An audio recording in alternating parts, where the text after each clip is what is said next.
Hello, my future doctors. This side your BioValley ma'am, Amisha Saraswat, and I'm here with the next new chapter of human physiology, that is locomotion and movement. Locomotion and movement अपने आप में ही एक बड़ा chapter है because इसके दो parts हैं, muscular system and skeletal system. So हम इस चैप्टर को दो पार्ट्स में कवर अप करेंगे. Part 1 will be for the muscular system and the part 2 will be for the skeletal system. ठीक है. अब यहाँ पे दो टर्म्स है बच्चों, लोकोमोशन एंड मूवमेंट. तो दोनों टर्म्स में डिफरेंस क्या है सबसे पहले तो तुम्हें ये पता होना चाहिए. ठीक है. जैसे मैं खड़े खड़े अपने ऐसे हाथ ऐसे मूव कर रही हूँ तो ये क्या है, मूवमेंट है ना. मैं खड़े खड़े ऐसे बस पैरों को आगे पीछे कर रही हूँ, that is my movement. But अगर मैं पैरों का ऐसा मूवमेंट करूँ कि मेरी जगह चेंज हो जाए और मैं चलते चलते बाहर निकल जाऊँ तो that is called as locomotion. यानी कि हम सिंपल भाषा में बोल सकते हैं movement plus change in position is equals to locomotion. ठीक है. अब जितने भी ऑर्गेनिजम्स यहाँ पे इस धरती पे एग्जिस्ट करते हैं सबका लोकोमोशन का मेथड एक जैसा नहीं होगा. सब अलग अलग मेथड से लोकोमोशन करते हैं परफॉर्म. ठीक है. कोई सीलिया से करता है, कोई फ्लैचुला से करता है, कोई स्यूडोपोडिया से करता है, कोई मसल से करता है, अलग अलग मेथड से करते हैं. लेकिन एनसीईआरटी सवाल पूछती है क्या लोकोमोशन और मूवमेंट करने के लिए जो हमें अपेंडेजेस चाहिए वो सेम होंगे या डिफरेंट होंगे. ठीक है. तो तुम खुद बताओ, तुम अपने पैरों का यूज करके ही तुम ऐसे हाथ पैर हिला पा रहे हो और पैरों का यूज करके ही तुम चल भी पा रहे हो, एक जगह से दूसरी जगह लोकोमोट कर पा रहे हो. यानी कि तुम्हारे ऑर्गन्स तो डिफरेंट नहीं हुए. तो लोकोमोशन एंड मूवमेंट के लिए जो ऑर्गन्स है उनका डिफरेंट होना भी इंपॉर्टेंट नहीं है. ठीक है. तीसरी बात, सबसे सिंपल फॉर्म ऑफ जो मूवमेंट होता है हो सकता है that is your cytoplasmic streaming. ठीक है. तो ये जो मैंने कुछ पॉइंट्स बताए हैं एक बार इनको लिख लेते हैं. सबसे पहला पॉइंट क्या मैंने बताया, locomotion is equals to movement plus plus plus change in position. ठीक है. Locomotion is equals to movement plus change in position. इसके आगे नेक्स्ट बात क्या है, next organs for locomotion and movement need not to be necessarily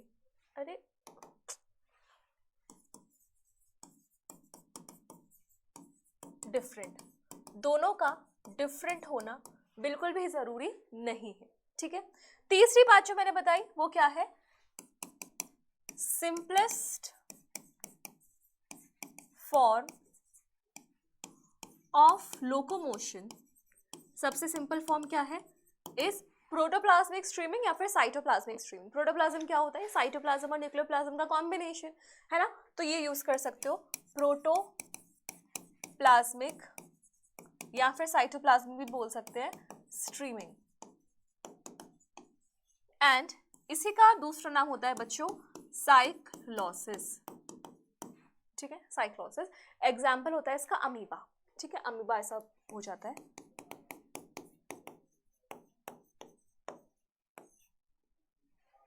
clear है. ठीक है. ये तीनों पॉइंट्स इंपॉर्टेंट है. इसके बाद अब देखो, जैसे मैंने तुम्हें बताए थे कुछ कुछ स्ट्रक्चर, जैसे सूडोपोडिया है, सीलिया है, फ्लैचेला. एक बार देखते हैं कौन कौन किस किस मेथड से कर रहा है. तो सूडोपोडिया जैसे इसका फेमस एग्जांपल है अमीबा. ह्यूमंस के अंदर तुम्हारी न्यूट्रोफिल्स और मैक्रोफेजेस होते हैं जो सूडोपोडिया से मूव करते हैं because this both blood cells helps in phagocytosis, है ना. फिर बात करते हैं फ्लैचुला की. तो तुम्हें याद है एनिमल किंगडम में पॉरीफेरेंस होते थे, उनमें जो स्पॉन्जोसिल कैविटी होती है वहाँ पे फ्लैचुलेटेड कॉलर सेल्स होते हैं. सो ये यहाँ पे फ्लैचुला का यूज हो गया. इसके अलावा ह्यूमन के स्पर्म में, यूग्लिना में, और ये क्या है तुम्हारे डाइनोफ्लैचुलेट्स, डाइनोफ्लैचुलेट्स है ना.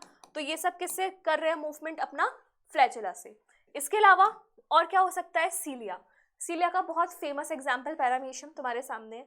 और ये क्या है, हमारी ओविडक्ट. ओविडक्ट में सीलिएटेड एपिथेलियम होती है ना, जिसके थ्रू हमारा ओवम मूव कर सकता है, तो वो हो गई.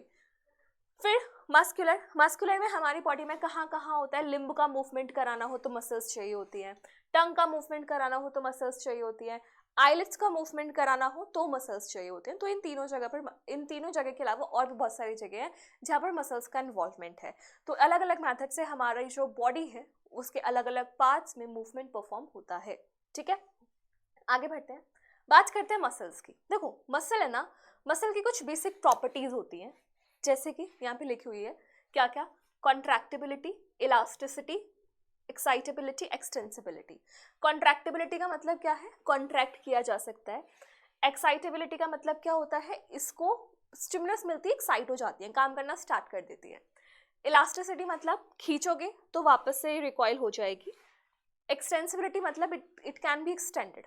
ठीक है, तो ये चार प्रॉपर्टीज है मसल्स की, और इसमें एक प्रॉपर्टी है जो मसल और न्यूरॉन के बीच में कॉमन है, दैट प्रॉपर्टी इज एक्साइटेबिलिटी। ठीक है, क्योंकि हमारे जो न्यूरॉन्स होते हैं वो भी पोलराइज्ड स्टेट में रहती है ना, आयन का एक्सचेंज होता है, तो excitability is common in both muscles and neurons. ठीक, चलो आगे बढ़ते हैं। इसके बाद बात कर लेते हैं थोड़ा सा टाइप्स ऑफ मसल्स की। तो देखो, तुम अभी पढ़ते आ रहे थे बचपन से कि 3 टाइप्स की मसल्स होती हैं, स्केलेटल, स्मूथ एंड कार्डियक।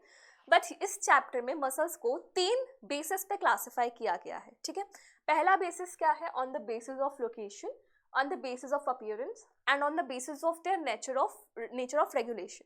ठीक है, तो लोकेशन के बेसिस पे 3 क्या क्या है, skeletal, visceral and cardiac.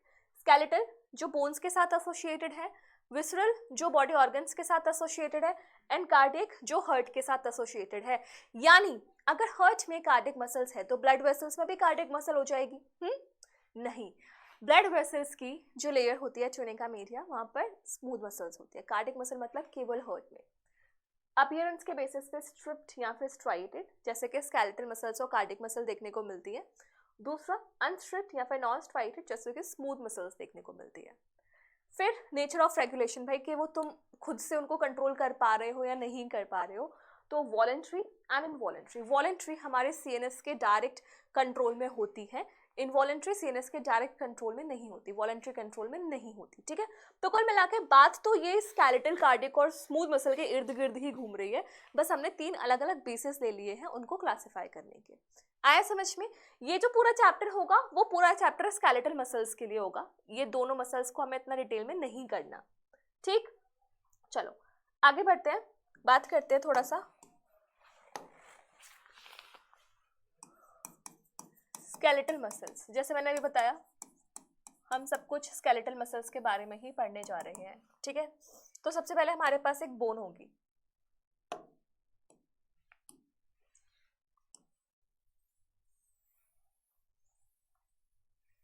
This is our bone.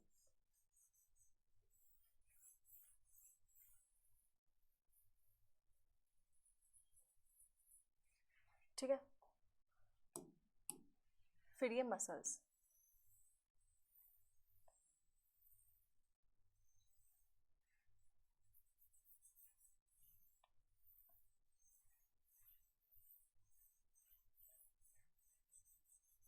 ठीक, मसल्स के अंदर कुछ बंडल्स होते हैं,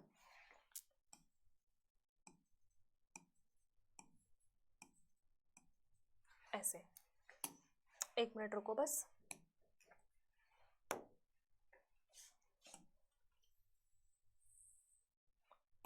this is your bone,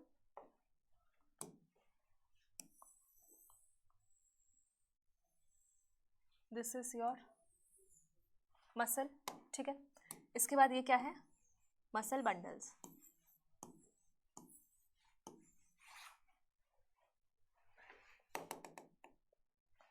in muscle bundles के अंदर हमारी इंडिविजुअल मसल फाइबर्स होते हैं।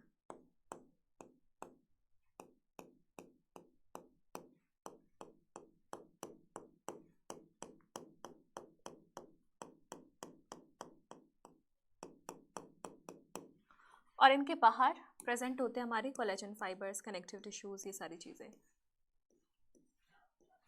ऐसे कुछ ऐसा स्ट्रक्चर होता है। अब यहाँ पे देखो ध्यान से, जो जो मैं लेबलिंग करा रही हूँ उसको ध्यान से देखना। यहाँ पर हियर वी हैव बोन, ठीक है, ये क्या है, मसल। बोन और मसल को कनेक्ट करने वाला ये जो पोर्शन है, दिस इज टेंडन, ठीक है, कनेक्ट्स बोन्स विद मसल्स। इसके अलावा ये वाला जो पूरा पोर्शन है अंदर, these are the fascicles. Fascicles क्या है, मसल बंडल्स, मसल्स के बंडल्स को फेसिकल्स बोला है। और इनके बीच में जो वाइट वाइट फाइबर्स हैं, this is your fascia. Fascia क्या है, कनेक्टिव टिश्यू,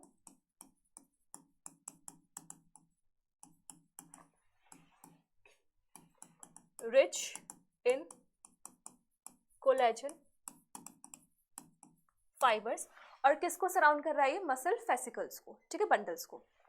अब यहां पर मैं तुम्हें एक मसल फाइबर का जूम इन व्यू दिखाती हूँ कि कैसी होती है मसल फाइबर, ठीक है।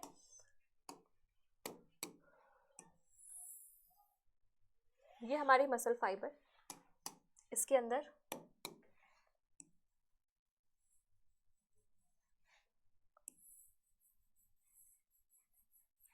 ऐसे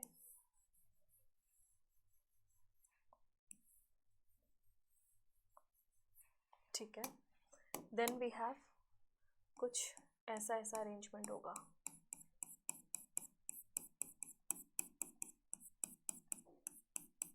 ठीक है। अब देखो, सबसे पहले ये मसल फाइबर है, ठीक है, this is a muscle fibre, यानी मसल के अंदर मसल बंडल्स के अंदर इंडिविजुअल मसल फाइबर या फिर मसल सेल। अब यहाँ पर मसल की जो लेयर होती है, मेम्ब्रेन होती है, that is called as sarcolemma. Sarco word use करना है मसल्स के लिए, ठीक है, दिस इज सार्कोलीमा। ये क्या है, ये सार्कोप्लाज्मिक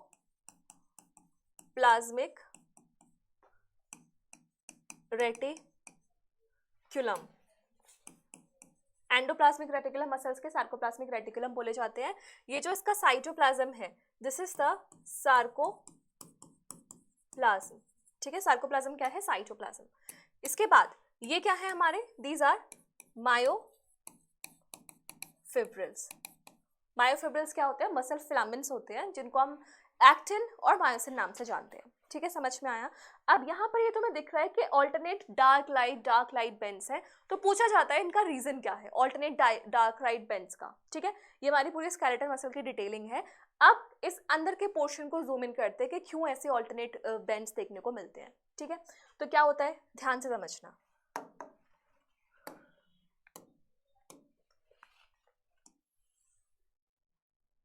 एक ये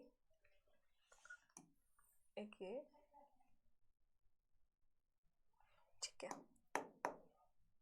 टेढ़ा तो नहीं जा रहा, ठीक, ऐसे ऐसे ऐसे ऐसे, लाइक दिस, ये तो टेढ़ा हो गया,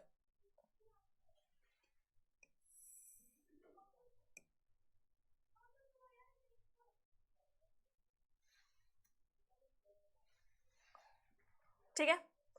इसके बीच में क्या होंगे, actin filaments, sorry myosin filaments, यहाँ से यहाँ, दिस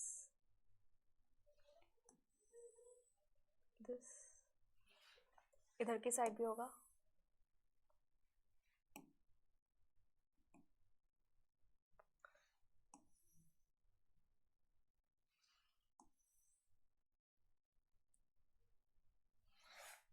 ठीक है, ऐसे इधर होगा,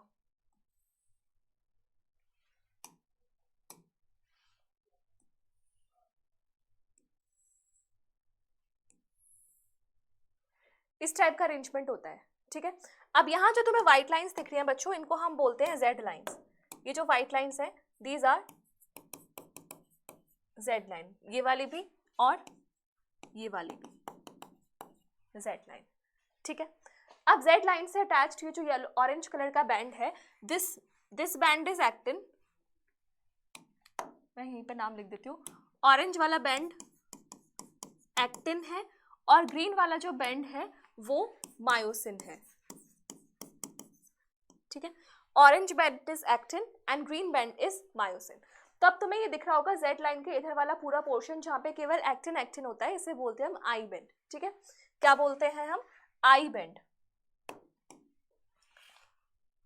इधर भी ले लो इधर भी ले लो, ठीक है, ये आई बेंड है, आई बेंड। एक इधर होगा और एक इधर होगा, आई बेंड, ठीक है। आई बेंड की फुल फॉर्म क्या होती है? आइसोट्रोपिक बेंड, आइसोट्रोपिक बेंड, ठीक है। अब तुम्हें बीच में ये वाला पोर्शन दिख रहा है जो मायोसिन की स्टार्टिंग से मायोसिन की एंडिंग तक है, इसे कहा जाता है ए बैंड, ठीक है, दिस इज ए बैंड।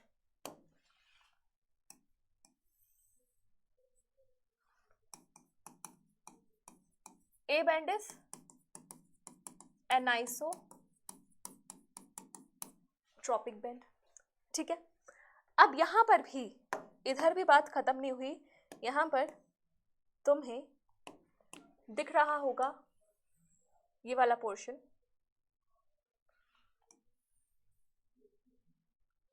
जहां पर एक्टिन नहीं है, this is called as H zone, ठीक है। इसे कहा जाता है एच जोन, जहां पे केवल और केवल मायोसिन होता है, एक्टिन नहीं होता। और एच जोन के बीच में एक लाइन जाती है, थोड़ा टेढ़ा हो गया, ठीक है। एच जोन के बीच में एक लाइन जाती है which is called as M line, yellow colour से बनाती हूँ।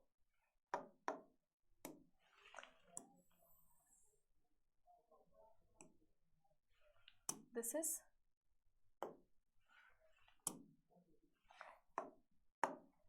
M line, this is M line, समझ में आया? और दो जेड लाइंस के बीच का जो रीजन होता है that is called as sarcomere, sarcomere, दो जेड लाइंस के बीच का distance. And sarcomere is the functional unit of muscles. कहाँ लिखूं? Functional unit of muscles. आया समझ में? तो ये पूरा स्ट्रक्चर है हमारी मसल के अंदर का कि स्ट्राइएशंस यहाँ पर क्यों आती है। क्लियर? देख लो एक बार, जेड लाइन से अटैच्ड है एक्टिन, एक्टिन वाला जो रीजन है दैट इज आई बैंड, जहाँ पे मायोसिन स्टार्ट मायोसिन एंड हो रहा है that is a band, anisotropic band. इसमें भी बीच का रीजन है which is not overlap by actin that is called as H zone. H zone के बीच में एक लाइन होती है which is called as the M line, ठीक है। दो जेड लाइन्स के बीच का जो एरिया होता है that is sarcomere. Sarcomere he functional unit होती है मसल्स की, यानी कि जब मसल कॉन्ट्रैक्शन होगा तो सार्कोमियर की लेंथ छोटी होगी, मसल का रिलैक्सेशन होगा तो सार्कोमियर की लेंथ लंबी हो जाएगी, ठीक है। अब क्या है, ये जो एक्टिन एंड मायोसिन है बेसिकली मसल फिलामेंट्स होते हैं, तो इनका डिटेल स्ट्रक्चर भी हमको पढ़ना पड़ता है, ठीक है। तो सबसे पहले बात कर लेते हैं एक्टिन की। एक्टिन को हम है ना थिन फिलामेंट भी बोलते हैं। Let's talk about actin. Actin क्या है? थिन फिलामेंट, ठीक है। अब यहां पर एक इसका मोनोमर होगा, एक इसका पॉलीमर होगा। इसका जो मोनोमर है बच्चों, इसको कहा जाता है जी एक्टिन, और यहां पर प्रेजेंट होती है एक साइट, ठीक है। क्या नाम दिया गया है इसके मोनोमर का? It is G actin, and G मतलब होता है ग्लोब्यूलर, ठीक। और ये क्या है इसकी? ये this is myosin binding site.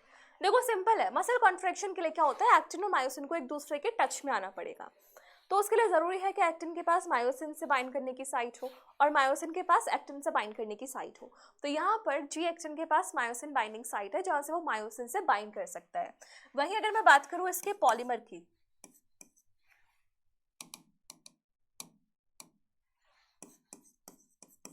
Polymer, ठीक है, तो इसके पॉलीमर को बोलते हैं एफ एक्टिन, यानी कि फिलामेंटस एक्टिन। तो वो कैसा होता है एक बार उसको भी समझते हैं, ठीक है। इसके लिए हमें सबसे पहले बैंड्स बनाने पड़ेंगे,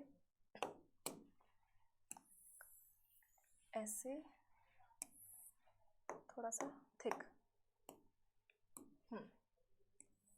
लाइक दिस।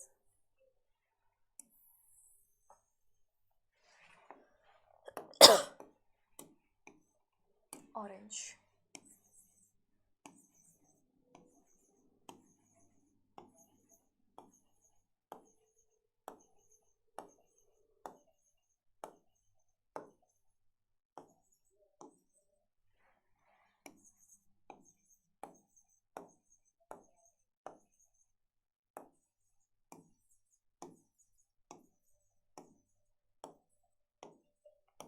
ऐसे, ठीक है। इसको मैं थोड़ा सा डार्क कर देती हूँ,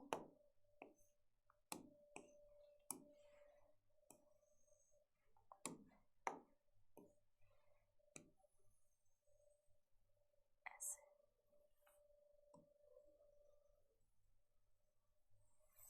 ठीक है, समझ में आया। इसकी जो मायोसिन बाइंडिंग साइट है बच्चों, वो यहाँ पर इस वाइट वाले थ्रेड के नीचे छुप गई है, ठीक है, हाइड हो गई है, ठीक है। अब यहाँ बीच बीच में क्या प्रेजेंट होते हैं, और भी चीजें, ऐसे ऐसे, इस टाइप से, ठीक है। अब यहाँ पे तुम्हें नामकरण इंपॉर्टेंट है, सबके बारे में जानना इंपॉर्टेंट है। पहली बात, ये व्हाइट वाला जो प्रोटीन है, ये व्हाइट वाला है, इसे हम बोलते हैं ट्रोपोमायोसिन, ठीक है, ट्रोपोमायोसिन। ब्लू वाला इज ट्रोपोनिन, ठीक है। और ये जो दो बैंड्स है, ये वाला और एक ये और ये, दीज आर एफ एक्टिन, यानी कि फिलामेंटस एक्टिन, ठीक है। ये इसका पॉलीमर है। अब पॉलीमर को बनाने के लिए तुम्हें दो एफ एक्टिन चाहिए, दो ट्रोपोमायोसिन चाहिए, समझ में आया, ठीक है। तो पॉलीमर का नाम क्या है यहाँ पर, एफ एक्टिन। अब क्वेश्चन आता है, क्वेश्चन एआईपीएमटी के टाइम से आता जा रहा है, हमेशा पूछते हैं कि कौन है जो मायोसिन बाइंडिंग साइट्स को कवर अप करके रखता है। अगर तुम डायग्रामेटिकली सोचोगे तो your option would be, your answer would be tropomyosin, but NCERT के according tropomyosin is the wrong answer. इसका जो करेक्ट आंसर है दैट इज ट्रोपोनिन। अब वो क्यों है, वो चीज को ध्यान से समझना। एक्चुअली होता क्या है, ये जो हमारा ट्रोपोनिन है ना, ये बाइंड करता है किससे, कैल्शियम आयन से। इसको ऐसे समझो, यू हैव अ पतीला, ठीक है, एंड यू हैव अ पतीले की प्लेट with a knob, ठीक है, and you have your hand,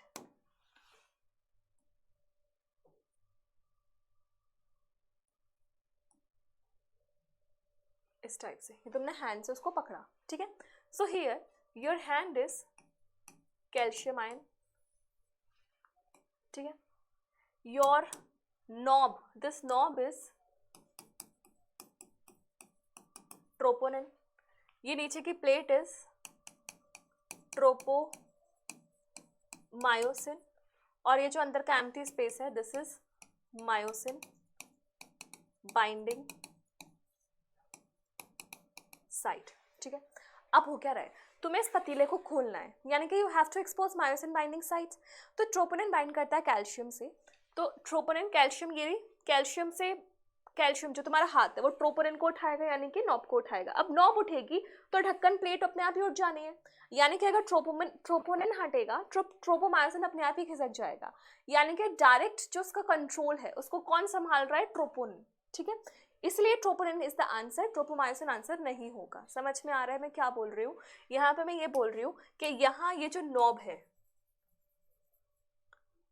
तुम इस नॉब को पकड़ रहे हो और इस नॉब के उठाने से ये प्लेट उठ जा रही है, तो this knob is the troponin, और जो प्लेट है ये है तुम्हारी ट्रोपोमायोसिन। तो ट्रोपोनिन को उठाने की वजह से ट्रोपोमायोसिन हट रहा है ना, और ये हट रहा है तो मायोसिन बाइंडिंग साइट एक्सपोज हो रही है, ठीक है। इस तरीके से समझना है तुम्हें। मैं एक बार तुम्हें एनिमेशन से भी समझा देती हूँ। देखो इसे देखो, यहाँ पर ये कैल्शियम आइंस बाइंड करी है, कैल्शियम आयन बाइंड करने के बाद देखना कि ये ट्रोपोमायोसिन कैसे डिस्प्लेस होगा। चलो डिस्प्लेस हो।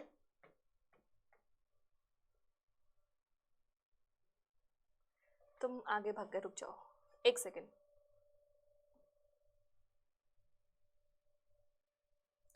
वेट वेट वेट, यहाँ होगा कैल्शियम बाइंड किया ट्रोपोनिन से और उसके बाद ट्रोपोमायोसिन डिस्प्लेस होगा। हो जा हो जा हो जा हो जा हो जा हो जा हो जा हो जा हो जा हो जा हो जा हो गया। ठीक है, इस तरीके से होता है। ठीक है, तो कैल्शियम के बाइंड करने से ट्रोपोनिन हटा और ट्रोपोनिन के हटने से ट्रोपोमायोसिन हट गया। ठीक, आगे की बात बाद में समझेंगे। बैक टू द टॉपिक, ये हमने समझ लिया। इसके बाद बात करते हैं स्लाइडिंग फिलामेंट थ्योरी की। ठीक है, स्लाइडिंग फिलामेंट थ्योरी जो हमें बताती है मसल कॉन्ट्रैक्शन। नहीं नहीं नहीं नहीं, 1 सेकेंड, अभी वो भी है। थिक फिलामेंट रह गया हमारा, थिक फिलामेंट।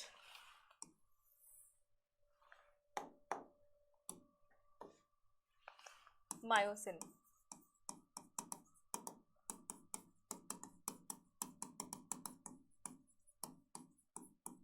ठीक है।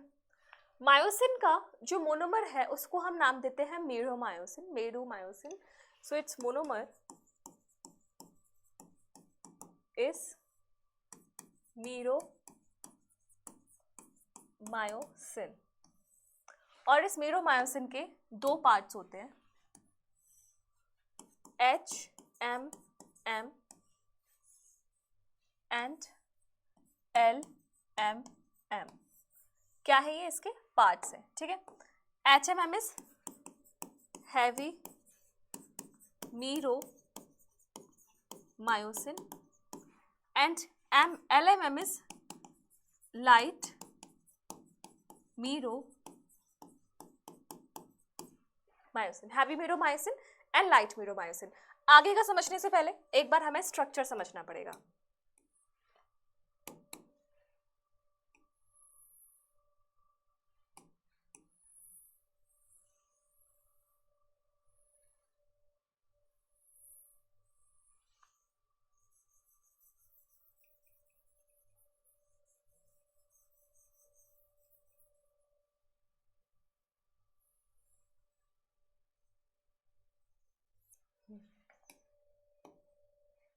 Now listen.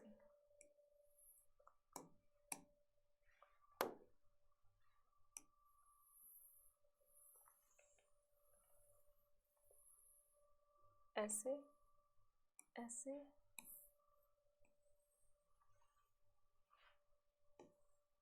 ठीक है, ये ऐसे 2 नागफनी जैसा स्ट्रक्चर होता है। अब यहाँ पर बाइंडिंग साइट्स होती हैं, एक तो ऊपर की तरफ ऐसे यहाँ पर होगी, ठीक है, और एक आगे की तरफ।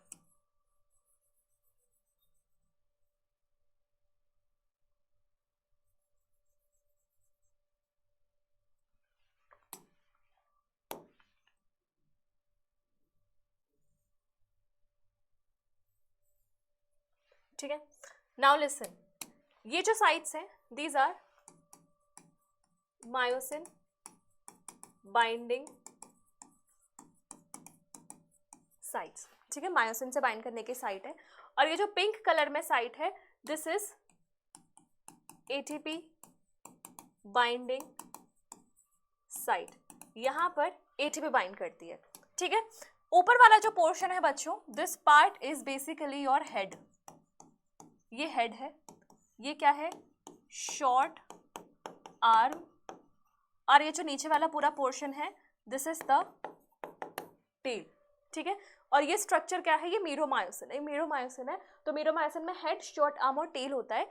इन्हीं को हमने 2 पार्ट्स में बांटा हुआ है, HMM एंड LMM। तो HMM में क्या आती है, it includes head plus short arm, और टेल में आता है, सॉरी टेल आती है बच्चों LMM में। समझ में आया? सो दिस इज योर मेरोमायोसिन, और बहुत सारे मेरोमायोसिन के जुड़ने से हमारा मायोसिन बनता है। क्लियर? समझ में आया? चलो आगे बढ़ते हैं, बात करते हैं स्लाइडिंग फिलामेंट थ्योरी की।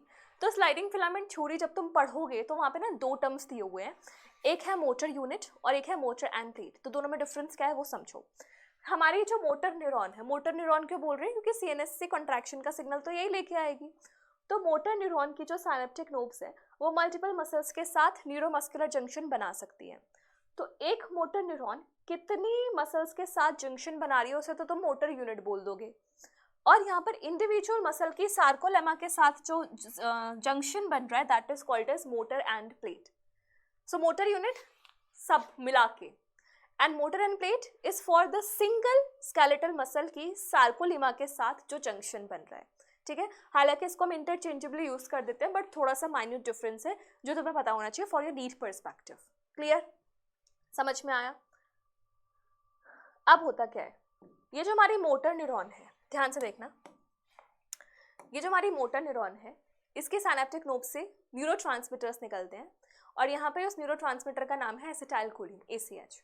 तो ये जो एसिटाइलकोलिन है बच्चों, ये सार्कोलेमा पे प्रेजेंट एसिटाइलकोलिन रिसेप्टर से बाइंड कर जाता है।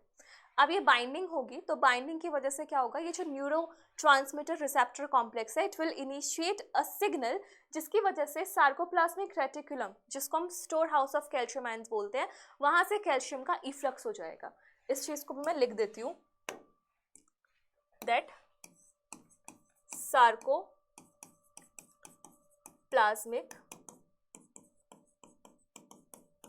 रेटिकुलम क्या है, ये स्टोर हाउस ऑफ कैल्शियम, यहाँ से इफ्लक्स हो जाएगा कैल्शियम का। अब कैल्शियम इफ्लक्स क्यों है, क्योंकि कैल्शियम को बाइंड करना है ट्रोपोनिन से, ट्रोपोनिन से बाइंड करेगा तो मायोसिन बाइंडिंग साइट जो एक्टिन पर वो एक्सपोज हो जाएगी, जो भी हमने पीछे मैकेनिज्म देखा था उसी से। कैल्शियम ट्रोपोनिन से बाइंड करेगा, ट्रोपोनिन हटेगा, ट्रोपोमायोसिन हटेगा, myosin binding sites will get exposed. Clear, समझ में आया। चलो ये हमने कर लिया, अब समझते हैं कि हो क्या रहा है। देखो ये पूरा स्लाइडिंग फिलामेंट थ्योरी का एक नटशेल तुम्हें यहाँ पे दिया हुआ है। ठीक है, आई होप इमेज क्लियर दिख रही है। ठीक है, अब यहाँ ध्यान देना कि इस स्टेज में क्या कंडीशन होती है। यहाँ से डायरेक्ट MCQs, डायरेक्ट नीट में सवाल आता है, स्टेटमेंट क्वेश्चन में भी, असर्शन रीजन में भी। ठीक है, सबसे पहले देखो हमारे मायोसिन पे ATP बाइंडिंग साइट थी। बेसिकली जब भी ATP वहाँ पे बाइंड करती है तो उस साइट पे एक एंजाइम होती है ATPase जो ATP को स्प्लिट कर देती है ताकि उसमें जो भी एनर्जी स्टोर्ड है वो एनर्जी रिलीज हो जाए। ठीक, तो सबसे पहले मायोसिन से जब ATP बाइंड करेगी, एक सेकेंड, जब भी मायोसिन से ATP अटैच करेगी तो उस टाइम पे मायोसिन और एक्टिन के बीच में कोई भी बॉन्ड नहीं बनेगा। ठीक है, यानी कि जब मायोसिन के पास ATP अटैच्ड है उस टाइम पे क्या हो रहा है, डिटैचमेंट, क्योंकि तुम्हें दिख रहा है कि कोई अटैचमेंट इनकी नहीं हुई है। लेकिन वक्त आता है जब ATP का हाइड्रोलिसिस होता है। सो यहाँ पे क्या लिखा हुआ है, myosin head splits ATP and become reoriented and energized, energy मिल जाती है उसको। तो हाइड्रोलिसिस के बाद क्या होता है, इनके बीच में बनता है क्रॉस ब्रिज। ठीक, यहाँ पे तुम देख रहे हो यहाँ पे ATP हाइड्रोलिसिस हुआ, ATP हाइड्रोलिसिस, और ATP हाइड्रोलिसिस से क्या ट्रिगर हुआ, क्रॉस ब्रिज फॉर्मेशन। ठीक है, क्रॉस ब्रिज क्या है, मायोसिन और एक्टिन के बीच में अटैचमेंट। ठीक, इसके बाद क्या होगा, ADP रिलीज हो जाएगा और ADP रिलीज होने के बाद ये मायोसिन हेड अपने आप को और रोटेट करेगा। इसे कहा जाता है power stroke. Power stroke, power stroke में क्या होता है, देखो ये एक्टिन है, ये मायोसिन है। मायोसिन ने पहले से क्रॉस ब्रिज बनाया, उसके बाद क्या करेगा, मायोसिन एक्टिन को पुल करेगा टुवर्ड्स द एम लाइन। ये एक्टिन है, ये जेड लाइन्स है। ठीक है, ये मायोसिन है, ये मायोसिन का हेड है। अब ये एक्टिन को एम लाइन की तरफ पुल करेगा, ऐसे ऐसे। ठीक है, तो ये जो इसकी कंडीशन है, जो इसको एक्टिन अपने ऊपर पुल कर रहा है, एक्टिन को पुल कर रहा है अपने ऊपर, that is called as power stroke condition. इसके बाद ATP वापस से बाइंड कर जाएगा तो डिटैचमेंट हो जाएगी। तो याद क्या तुम्हें रखना है, तुम्हें याद रखना है कि अगर ATP अटैच हुआ तो डिटैचमेंट होगी, ATP हाइड्रोलिसिस हुआ तो क्रॉस ब्रिज बनेगा और फिर आगे जाके पावर स्ट्रोक वाली कंडीशन बनेगी। ठीक है, तुम इसको कैसे याद कर सकते हो, तुम इसको ऐसे समझो, ऐसे जैसे ये मायोसिन, मैं मायोसिन हूँ और यहाँ पे दो दीवारें हैं जिनको हमने बोला है जेड लाइन। ठीक है, और बीच का जो पूरा एक्सिस है दैट इज एम लाइन। तो इधर से रस्सी है, इधर से रस्सी है, और मैं इसको ऐसे खींच रही हूँ अपने ऊपर, ऐसे ऐसे खींच रही हूँ, ठीक है। सो मैं मायोसिन हूँ और मेरे ऊपर एक्टिन स्लाइड कर रहा है और वो भी टुवर्ड्स द एम लाइन। समझ में आई इतनी बात? अगर समझ में आ गई तो तुम्हें एनसीईआरटी का ये डायग्राम भी समझ में आ गया होगा। एनसीईआरटी में स्केलेटल सिस्टम से पहले वाले पेज पर डायग्राम बना हुआ है। यहाँ पर तुम क्या कंक्लूजन निकाल सकते हो कि during muscle contraction, muscle contraction के टाइम क्या होता है? देखो, अगर हमारा एक्टिन स्लाइड होके मायोसिन के ऊपर स्लाइड कर रहा है तो जेड लाइंस भी तो पास आ जाएंगी ना, है ना। तो during muscle contraction Z lines come closer, और अगर दो जेड लाइंस पास आएंगी तो सार्कोमियर की लेंथ भी छोटी हो जाएगी, है ना। सो लेंथ ऑफ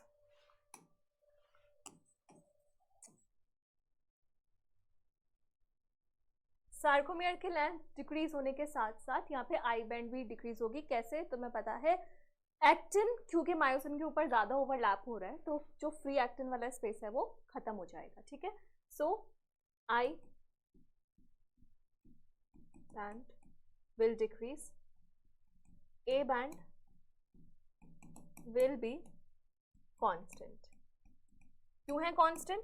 क्योंकि मायोसिन तो जहाँ से स्टार्ट हो रहा है और जहाँ से एंड हो रहा है वही ए बैंड है, तो मायोसिन में तो कोई फर्क नहीं पड़ता, वो तो सेम है, ठीक है। तो ए बैंड कांस्टेंट रहेगा।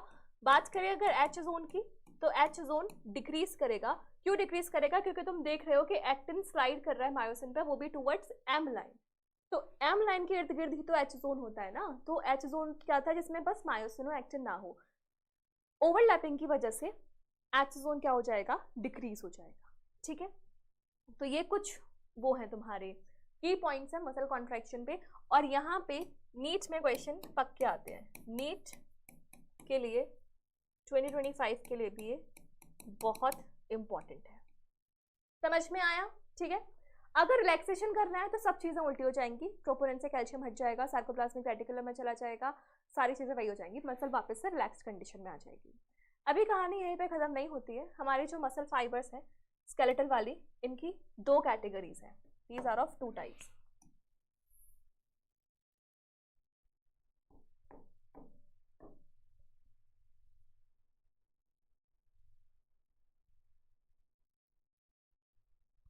फर्स्ट इज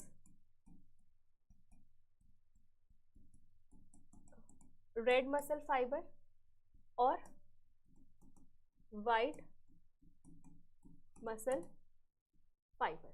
देखो, हमारा ब्लड रेड होता है क्योंकि उसमें हीमोग्लोबिन प्रेजेंट है। ऐसे अगर कोई मसल रेड दिख रही है तो उसमें मायोग्लोबिन प्रेजेंट होता है, मसल का पिगमेंट। मायोग्लोबिन बाइंड करता है ऑक्सीजन से, जैसे हीमोग्लोबिन 4 ऑक्सीजन से बाइंड करती है, मायोग्लोबिन एक ही ऑक्सीजन से बाइंड करता है। हीमोग्लोबिन का डिसोसिएशन कर्व सिग्मोइड शेप का होता है, लेकिन मायोग्लोबिन का हाइपरबोलिक शेप का होता है, ठीक है। तो यहां पर मायोग्लोबिन अमाउंट इज हाई और यहाँ पे मायोग्लोबिन का अमाउंट कैसा हो जाएगा? कम, ठीक है। अगर मायोग्लोबिन अमाउंट ज्यादा है तो ऑक्सीजन ज्यादा, ऑक्सीजन कम, ठीक है। यहाँ पे माइटोकॉन्ड्रिया ज्यादा होता है ताकि ज्यादा ऑक्सीजन को यूज कर सके, और यहाँ पे माइटोकॉन्ड्रिया कम। अब माइटोकॉन्ड्रिया है, ऑक्सीजन है, सब कुछ है, तो यहाँ पे क्या हो जाएंगी? Aerobic respiration. यहाँ पे एरोबिक रेस्पिरेशन होती है, ठीक है, इसलिए इनको एरोबिक फाइबर्स भी बोल देते हैं। और यहाँ पे क्या होती है? एन एरोबिक रेस्पिरेशन, तो इसको एनारोबिक फाइबर्स भी बोल दिया जाता है, ठीक है। ये फटिग स्लोली, धीरे से थकती है, एंड दीज फटिग्स फास्टर। बस एक चीज का रिवर्स रोल है, यहाँ पे सारी चीजें ज्यादा है एक चीज को छोड़ के, and that is sarcoplasmic reticulum का amount. Sarcoplasmic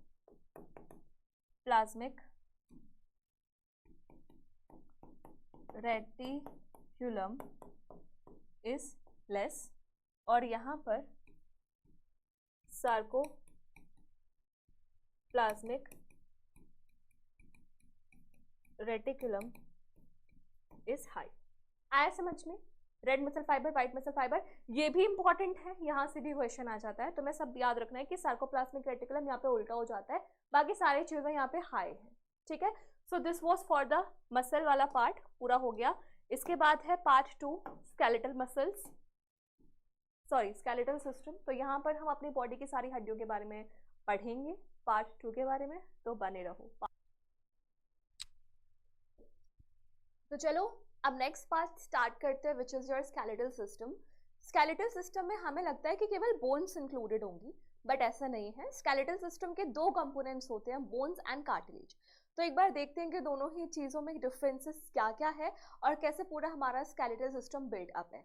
so skeletal system consist of two parts, first is the bones and second one is the cartilage. Bones and cartilage, ठीक है। तो बोन्स और कार्टिलेज में क्या डिफरेंस है, इसको ध्यान से समझना।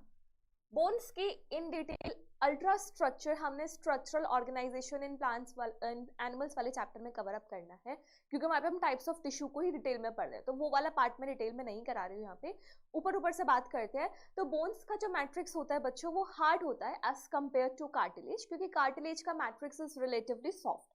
बोन्स का जो मैट्रिक्स है वो बना होता है कैल्शियम एंड फॉस्फेट्स के सॉल्ट से, और तुम्हें पता है इस आयंस को रेगुलेट करने के लिए हमारे दो हार्मोन्स इंपॉर्टेंट होते हैं, which is TCT and PTH, है ना। तो कैल्शियम एंड फॉस्फेट का हो गया बोन्स, और यहाँ पर होता है कंड्रोइटिन सल्फेट। तो मैं वही बात लिखनी है कि यहाँ पे जो मैट्रिक्स होता है, bone matrix, bone matrix is hard, it is made of calcium and phosphate salts। Calcium and phosphate salts का ये बना होता है। वही कार्टिलेज की बात करूं, so its matrix is pliable. NCERT में वर्ड लिखा हुआ है प्लाइएबल, विच मीन्स फ्लेक्सिबल होता है ये, ठीक है। और मेड ऑफ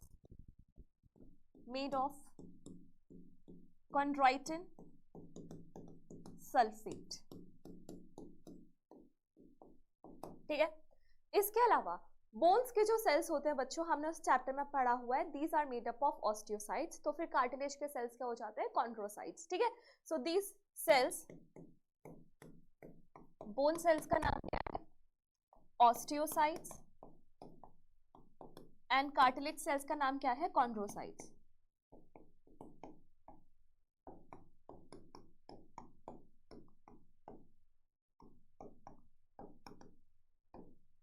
क्लियर इतनी बात, ठीक है। अब है ना, हमारा जो स्केलेटल सिस्टम है उसको दो डिविजन्स में बांटा गया है।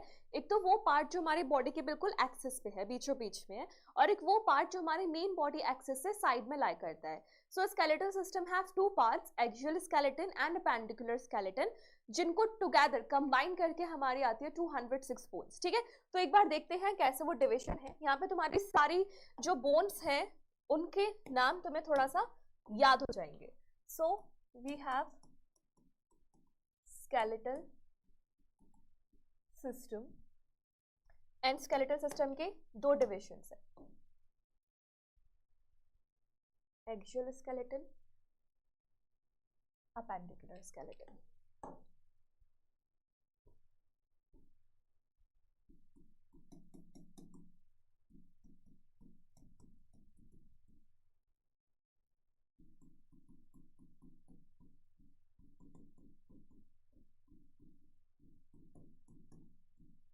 ठीक है। एक्सियल स्केलेटन में बच्चों 80 बोन्स होती हैं एंड अपेंडिकुलर स्केलेटन में होती है 126 bones. So you have to learn these numbers also. यहाँ पे 126 और यहाँ पर 80, ठीक है। अब इनके फर्दर सब टाइप्स हैं, सब टाइप्स तुम्हें याद रखने पड़ेंगे।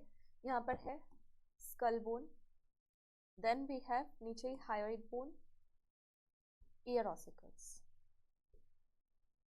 इसके बाद वी हैव रिब्स, ठीक है, we have sternum,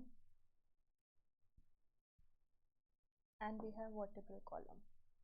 तो एक बार इन सबके नाम लिख लेते हैं. Skull, hyoid, ear ossicles. ठीक है. उसके बाद ribs, then we have sternum, and then we have vertebral column. ठीक है. अब इन बोन्स के नंबर में याद रखने हैं. एनसीईआरटी में स्कल बोन्स दी हुई है 22, यानी कि हायोइड और ईयर ऑसिकल्स को स्कल बोन्स के नंबरिंग में काउंट नहीं किया है, though they are the part of your skull. ठीक है. So it is going to make up your skull bone. कितनी है? 22. Hyoid bone is 1, ear ossicles is 6. 3 pairs होते हैं, 3 इस वाले ईयर में और 3 इस वाले ईयर में, और वो भी मिडिल ईयर वाले पोर्शन में. Then we have ribs, ribs 12 pair यानी कि 24. Sternum is 1 and vertebral column 26. तो एक बार ऐड ऑन करके देखो क्या ये 80 आ रहे हैं. ऐड करो इनको. Skull, ribs, sternum, vertebral column. ठीक है. और ये नीचे सब पार्ट्स हैं.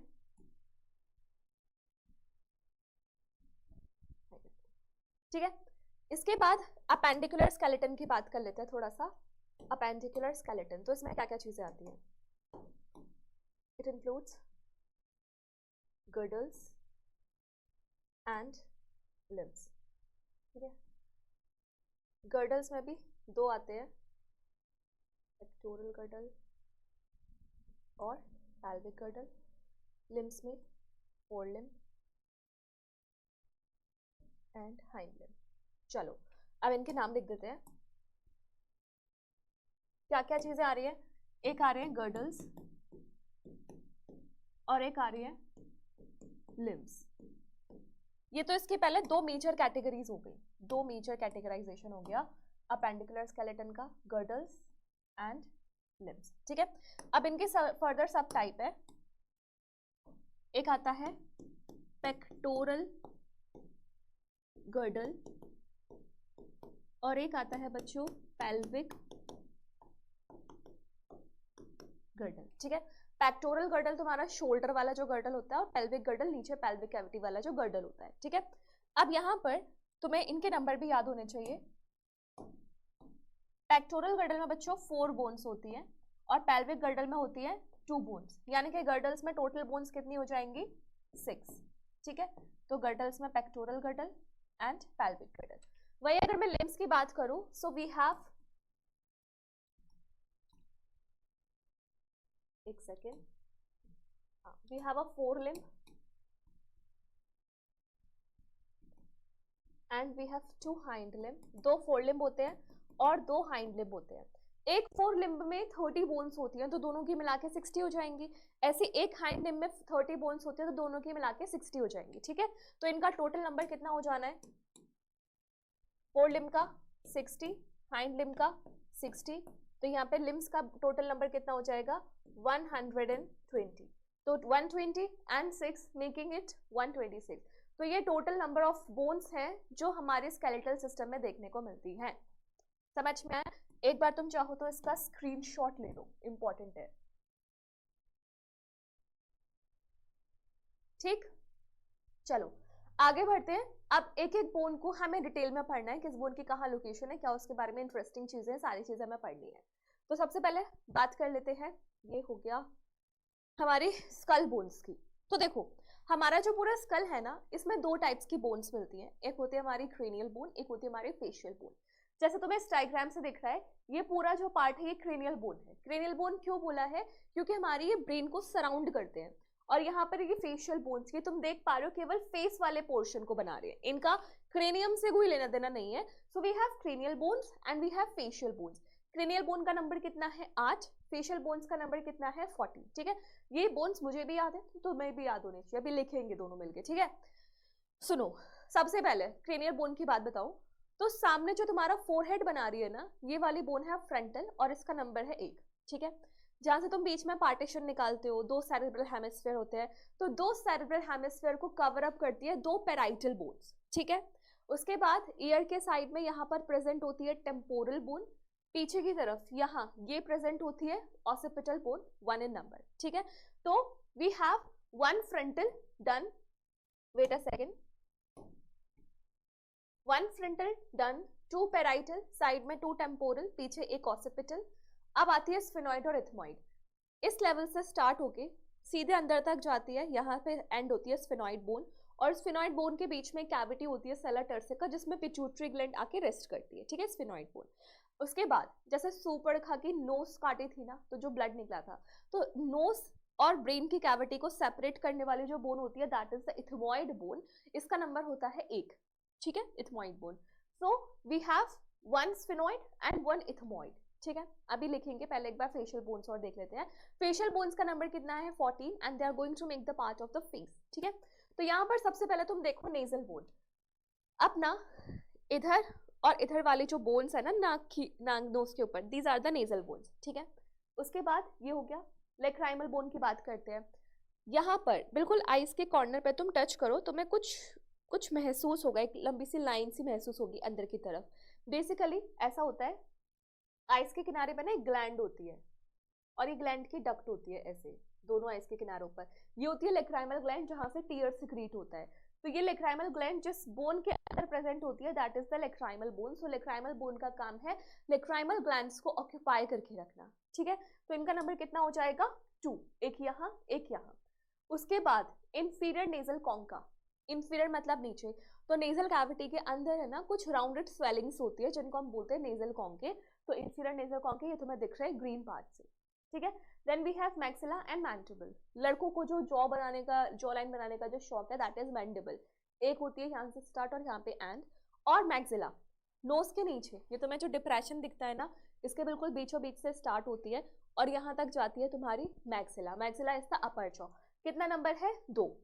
Then we have vomer, vomer अंदर की तरफ होती है। zygomatic इंपॉर्टेंट है, zygomatic is called as the beauty bone in the Bollywood industries or in the modeling industries.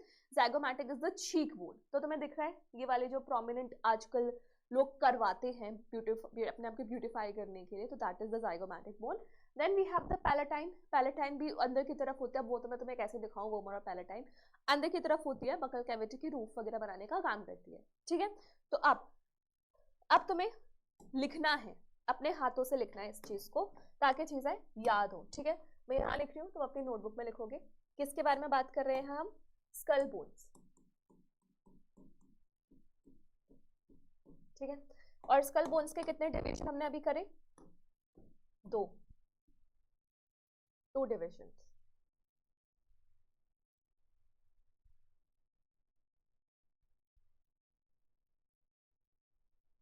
टेढ़ा तो नहीं है, हाँ है थोड़ा सा।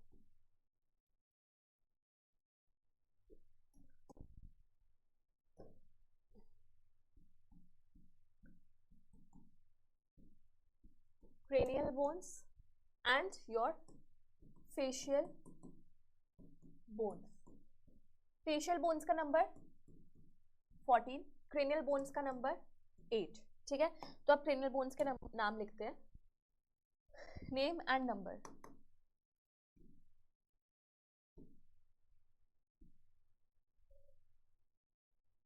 सेम यहाँ पर, चलो फ्रंटल, पैराइटल,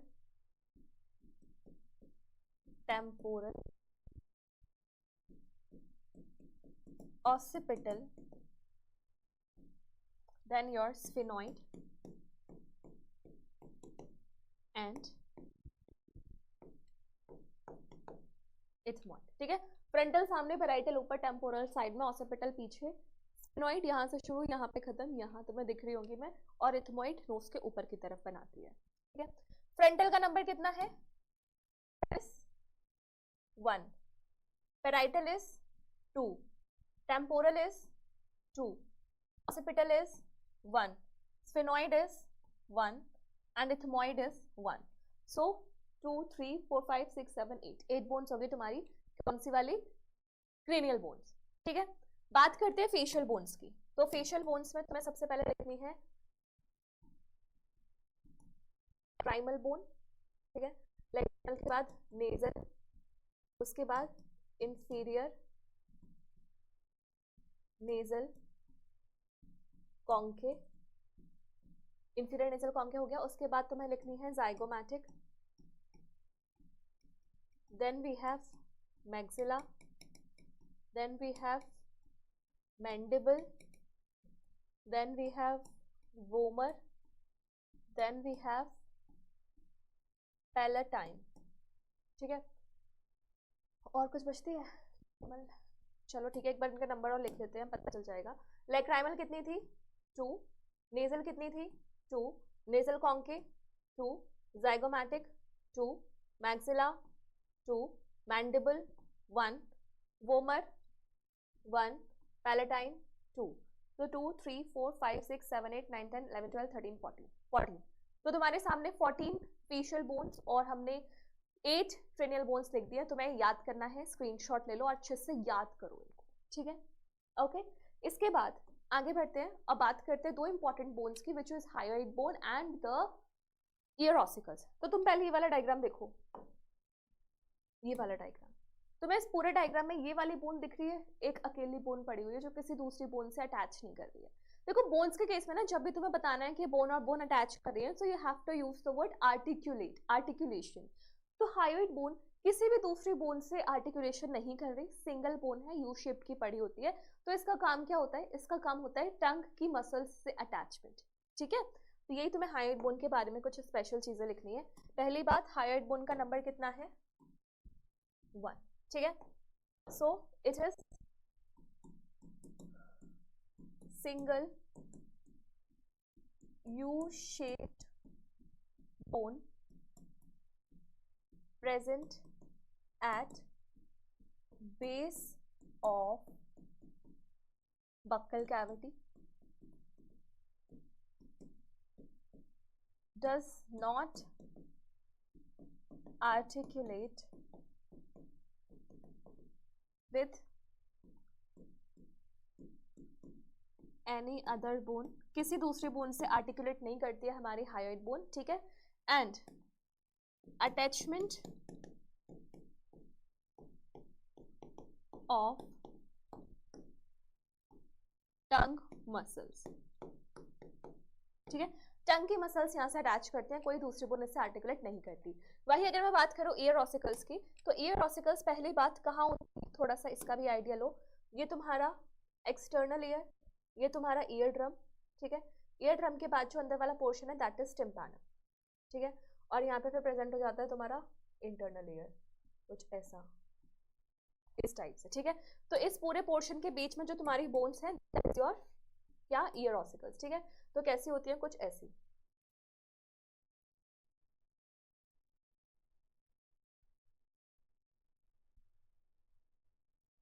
अजीब सा बना दिया, रुक जाओ।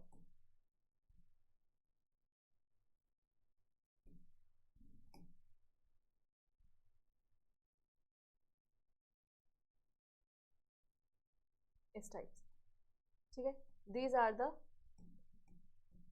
Year ossicles. ठीक है, और इनका नाम भी कैसा है, मिस, मिस, MIS। और MIS का मतलब malleus incus stapes, malleus incus stapes, ये बोन्स है। ठीक है, मैलियस का नंबर 2, इनकस का नंबर 2, स्टेपिस का नंबर 2। स्टेपिस बचपन से पढ़ते आ रहे हो, स्मॉलेस्ट बोन है हमारी बॉडी की। ठीक है, सबसे छोटी बोन, और इसी से जुड़ी हुई स्टेपिडियस मसल सबसे छोटी मसल है बॉडी की। ठीक है, तो हमने स्कल बोन्स कवर अप कर ली है with the numbers and with their detailed location. इसके बाद बात करते हैं नेक्स्ट पार्ट की, which is your vertebral column.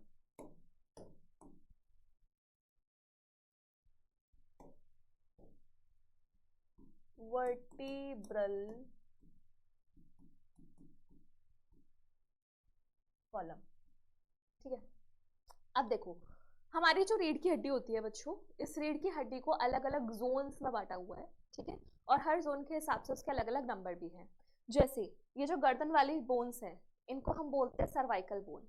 इसके बाद जो थोड़े से कैविटी वाली बोन आ जाती है उनको हम बोलते हैं थोड़े से नीचे आ जाती है लंबर बोन्स, फिर सैक्रल बोन्स एंड फिर कॉक्सिक्स। ठीक है, इस तरीके से 5 जोन्स में डिवाइडेड है।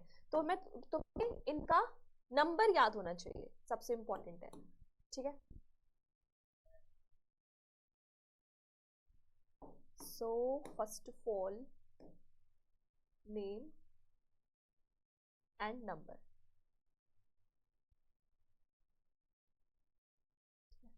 और नंबर भी दोनों में पढ़ेंगे, एम्ब्रियो में भी अडल्ट में भी।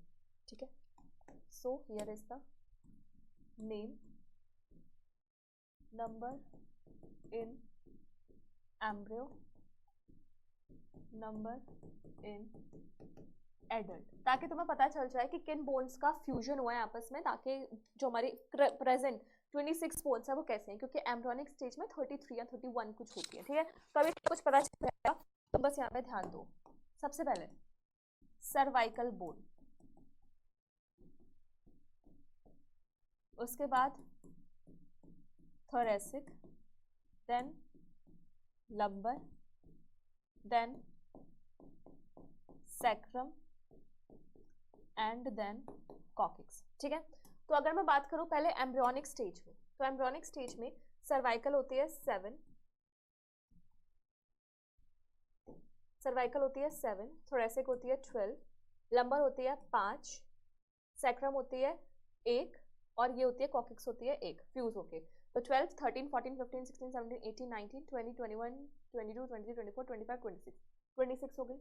अब ये होती है 7, ये होती है 12, ये होती है 5, ये होती है 5, ये होती है 4। सो इट इज मेकिंग 12 और 10, 22, 23, 24, 25, 26, 27, 28, 29, 30, 31, 32, 33, इस टाइप से। यानी कि जिन बोन्स में फ्यूजन हुआ है वो बोन्स कौन सी हैं बच्चों? वो बोन्स है तुम्हारी सैक्रम और coccyx. These have been fused.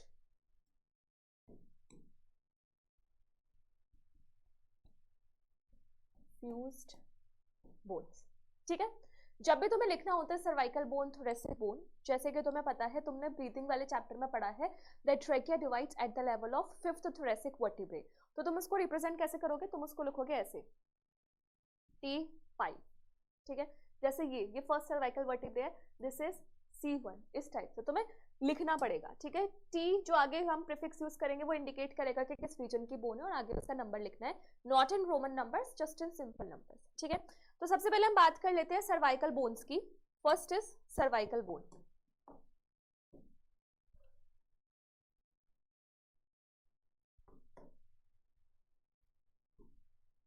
Cervical bone कितनी होती है? 7 होती है। ठीक है, अब यहाँ पे ना ध्यान देना, तो मैं थोड़ा सा जाना पड़ेगा इस वाले डायग्राम पे, ये वाला डायग्राम। ये जो तुम्हारी ऑसिपिटल बोन है, इस ऑसिपिटल बोन के बेस से ये स्ट्रक्चर निकल रहा है नेल जैसा। ये क्या होता है? ये this is your occipital condyles. क्या है ये तुम्हारे? Occipital condyles. और जैसे यहाँ निकला होता है ऐसे एक इस साइड भी निकला होता है, यानी कि हमारे पास कितने ऑसिपिटल कॉन्डाइल्स हैं? 2। तो जिनके पास 2 ऑसिपिटल कॉन्डाइल्स है वो डाइकोंडाइलिक हो जाते हैं, जिनके पास एक ऑसिपिटल कॉन्डाइल होता है वो मोनोकॉन्डाइलिक हो जाते हैं। ठीक है, so we have 2 occipital condyles, that's why we are dicondylic. ठीक है, तो तुम्हारी एनसीईआरटी में पूछा जाता है किसके पास डाइकोंडाइलिक स्कल है, और हमेशा ये जो नाम है वो 2 ऑर्गेनिजम्स के आसपास मंडराता है। One is the humans and another one is the frog. Frog वाला जो पोर्शन है वहां पर तुम पढ़ोगे फ्रॉग का स्कल भी कैसा होता है, डाइकोंडाइलिक। अब ये हमने यहाँ पे क्यों पढ़ा? ये हमने इसलिए पढ़ा क्योंकि यहाँ पे इंपॉर्टेंस है। तुम्हारा अल्टीमेटली क्या होना है? अल्टीमेटली क्या होना है हमारे कि ये जो हमारा स्कल है,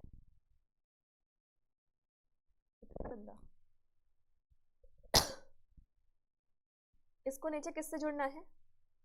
वर्टिब्रल कॉलम से। तो कहीं ना कहीं तो अटैचमेंट होनी चाहिए ना इनके आपस में। तो यहाँ पे ये जो ऑसिपिटल कॉन्डाइल्स निकलती हैं वही वर्टिब्रल कॉलम, ये वर्टिब्रल कॉलम है, ये ऑसिपिटल कॉन्डाइल्स है, इसने इसको ग्रिप कर लिया है। ठीक है, तो ये पूरा एक यूनिट स्ट्रक्चर बन जाती है और इसी के अराउंड तुम ऐसे ऐसे कर पाते हो, नोडिंग मूवमेंट जो तुम करते हो। ठीक है, तो ऑसिपिटल कॉन्डाइल्स का यही काम है। तो जो हमारी सबसे पहली वर्टिब्रे होती है। डायग्राम है क्या? नहीं है, ठीक है। तो जो सबसे हमारी पहली है उसका नाम है एटलस। एटलस, ठीक है, फर्स्ट एटलस है। सारी नहीं पढ़नी, कुछ कुछ ही पढ़नी है। अब यहाँ पे क्या होता है, इसके अंदर है ना ऐसे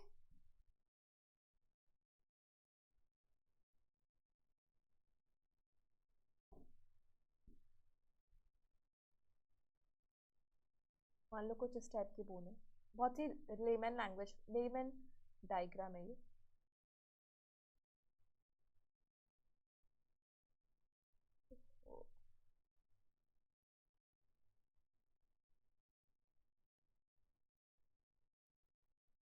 ठीक है, इसमें ना दो होल्स होते हैं, दो कैविटीज होती है। अब इसके ऊपर क्या प्रेजेंट था हमारा, ऐसे ऑसिपिटल कंडाइल्स आ रहे थे। कौन से बोन के? ऑसिपिटल बोन के। तो ऑसिपिटल कंडाइल्स इन दोनों बोन्स में से फंस जाते हैं, ऐसे फंस जाते हैं, ठीक है। तो ये मान लो एटलस है, इसके अंदर ऐसे अटैच हो गए, ठीक है, तो उसके अराउंड ऐसे ऐसे मूव कर सकते हैं, ठीक है। तो ये हो गया हमारा ऑसिपिटल कंडाइल्स और ये हो गया हमारी atlas. So this is occipital condyles, ठीक है। इसके बाद जो नेक्स्ट बोन आती है that is the atlas axis bone, axis, ठीक है। एटलस में जो ज्वाइंट बनता है उसे तुम ऐसे ऐसे कर सकते हो, ठीक है। और एक्सिस और एटलस के बीच में जो बन रहा है उसे तुम ऐसे कर सकते हो, रोटेटरी मूवमेंट पूरा, ठीक है। तो ये वाला जो ज्वाइंट है इट हेल्प्स इन, इसे हम कॉन्डाइलिक ज्वाइंट्स बोलते हैं क्योंकि कॉन्डाइल्स यूज हुए हैं। तो ऑसिपिटल कॉन्डाइल्स की वजह से दिस इज कॉन्डाइलिक ज्वाइंट, और एक इसमें हेल्प करता है नोडिंग मूवमेंट। और एक्सिस, एक्सिस किस में हेल्प करता है? Rotatory movement. और इसके बाद ये कहाँ तक कंटिन्यू करती है? C1 से C7 तक। ये हमारी C1 थी, ठीक है, ये C2 थी, और इस तरीके से चलता है। बाकी सारे को नहीं पढ़ना हमें। जो नेक्स्ट बोन है that is your thoracic bone,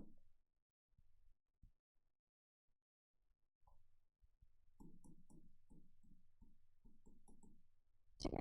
और एक चीज और बताती हूँ, ये जो इंडिविजुअल बोन्स बन रही है ना यहाँ पे, ये एक बोन, ये दो बोन, ये सारी ये वर्टिब्रे होते हैं, वर्टिब्रे बोलते हैं इनको, ठीक है। अब तुम यहाँ पे ध्यान देना, मान लो ये एक बोन है ये, ठीक है, इस तरीके से बोन बन रही है। अब इस बोन को हम निकाल के दिखा रहे हैं तुम्हें, वो भी थोरेसिक वाली जो बोन होती है उसको, ठीक है। तो कैसे दिखती है उसको ध्यान से देखना। वी हैव अ बॉडी, ये कैसे बॉडी होती है,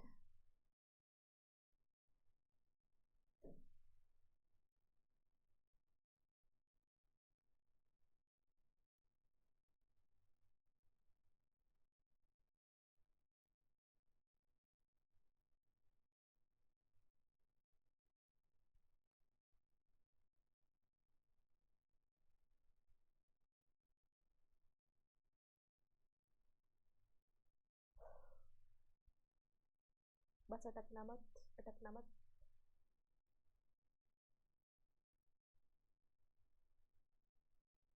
ऐसे just wait and watch. Colour होगा होगा होगा, हो गया, ठीक है, वेरी गुड। अब देखो क्या होता है यहाँ पे, ध्यान से देखना। ये तो तुम्हारी पूरी बॉडी है थोरेसिक वर्टिब्रे की, ये वो स्पाइनस प्रोसेस है, और ये है तुम्हारी ट्रांसवर्स प्रोसेस, और ये है तुम्हारी सेंट्रल कैनाल, ऐसे, ठीक। इसमें भी आगे वाला रीजन होता है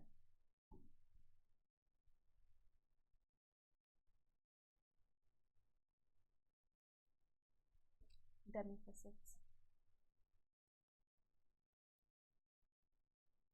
इस तरीके से। ये एक थोरेसिक वर्टिब्रे है, ठीक है। तो थोरेसिक वर्टिब्रे में बच्चों ये वाला जो पोर्शन है this is called as spinous process. इसके बाद ये क्या है हमारे ट्रांसवर्स प्रोसेस, ठीक है। ये क्या है? बॉडी ऑफ वर्टिब्रा, ये क्या है तुम्हारे डेमी फैसेट्स, और ये वाला जो पूरा पोर्शन है basically transverse process and Demi facets, ये हेल्प करता है आर्टिकुलेशन विद किसमें, ribs, helps in articulation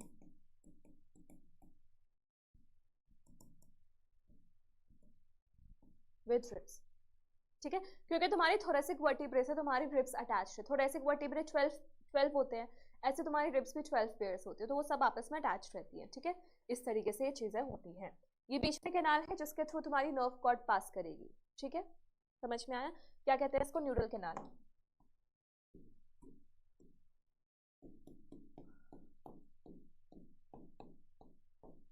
okay चलो, थोरेसिक वर्टिब्रा के बाद नेक्स्ट वर्टिब्रा आ जाती है कौन सी, लंबर वर्टिब्रे। लंबर वर्टिब्रे में तुम्हें कुछ ज्यादा नहीं करना, तुम्हें बस उनका नाम याद रखना है, लंबर, ठीक है, लंबर का नंबर कितना था, लंबर का नंबर वाज 5, और लंबर के बाद नेक्स्ट आती है हमारी सैक्रम एंड कॉक्सिक्स। तो सैक्रम एंड कॉक्सिक्स फ्यूज हो जाती है, तो उनको हम साथ में पढ़ लेते हैं, फ्यूजन है, अरे यार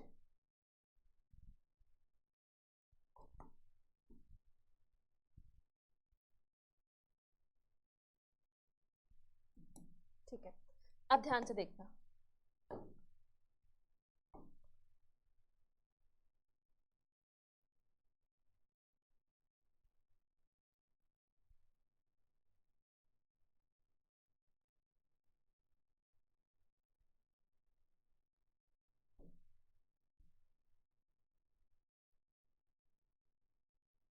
इस तरीके से होती है, ठीक है, यहाँ पे होल्स होते हैं,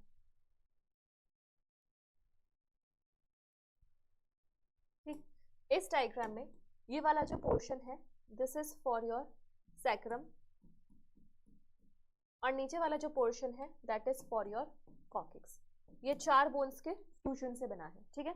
अब होता क्या है, तुम्हारी जो नर्व कॉर्ड होती है ना वो तो ऊपर ही फिनिश हो जाती है, पहले फिनिश हो जाती है, और नर्व कॉर्ड से ये जो फाइबर्स मतलब और न्यूरॉन्स निकलते हैं वो इन होल्स के थ्रू से पास कर लेती है, ठीक है, न्यूरॉन्स से पास कर जाती है ताकि इनकी सप्लाई मिल जाए लोअर बॉडी पार्ट्स को, ठीक है। बेसिकली जो होता है ना ये वाला जो पूरा एरिया है ये बैक बनाता है तुम्हारा पेल्विक कैविटी का, ठीक है, पेल्विक कैविटी जो होती है उसकी जो बैक साइड होती है that is being made by this sacrum and coccyx, और जो फ्रंटल पार्ट है वो बनाता है पेल्विक कैविटी की आगे वाली part which is ilium, ischium and pubis, ठीक है। तो यहाँ पर मैं इसको लिख देती हूँ ताकि आगे हम भूले ना, that these bones helps in making back of your pelvic cavity, ठीक है, और पेल्विक कैविटी वो एरिया है जहां पर तुम्हारे क्या लाई करता है, तुम्हारे रिप्रोडक्टिव ऑर्गन्स लाई करते हैं, उसका जो बैक पोर्शन होता है that is made by your botox, ठीक है, ये बात समझ में आई। होल्स का अमाउंट समझ में आया, क्या पर्पस है इन होल्स का, for the passage of neurons for your lower body parts.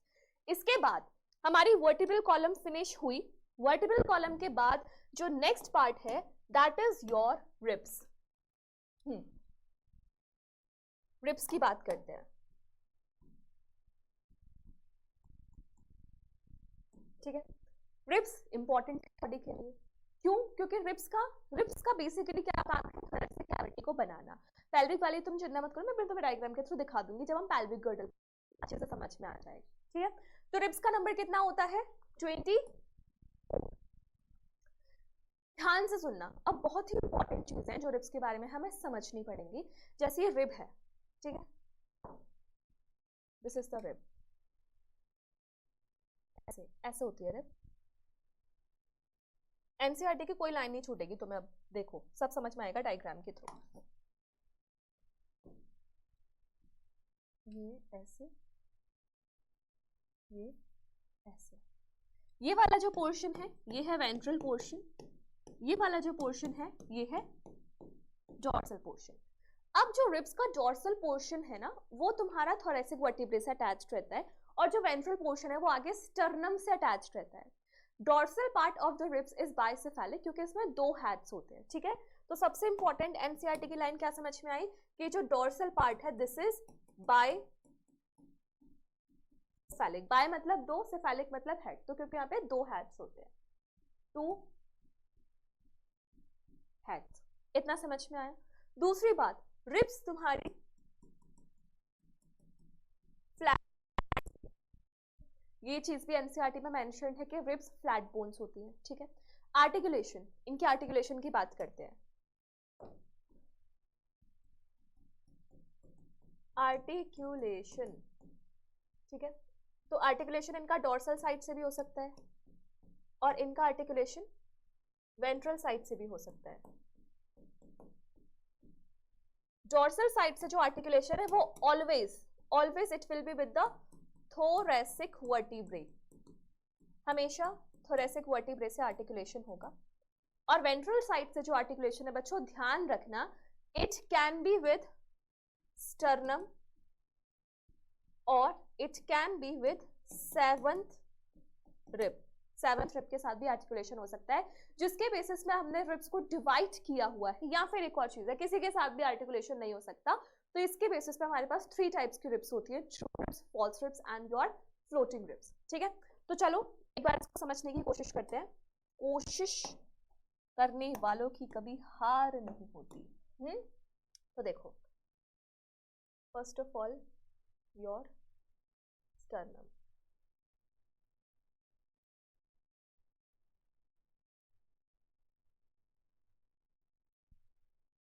ठीक है। अब इस स्टर्नम से अटैच कर लेते हैं हमारी रिब्स को, ऐसे। एक ये आगे, 2 3 4 5 6 7, ये पीछे जा रही है। 1 2 3 4 5 6 7, ठीक है। पीछे से घूम के आ रही है बिकॉज पीछे किससे बाइंड कर रही है, हमारे वर्टिब्रल कॉलम से, ठीक है। उसके बाद 1 2 3 4 5 6 7 8 9 10 11 12, 8 9 10 10 11 12। कुछ समझ में आया क्या हो रहा है ना। अब यहाँ पे इंपॉर्टेंट क्या है, और क्या इंपॉर्टेंट है, जहां जहां ये आपस में अटैच हो रही है वहां पर ये ऑरेंज कलर का स्ट्रक्चर प्रेजेंट है, विच इज द कार्टिलेज। ये सब जगह कार्टिलेज जरूर होगा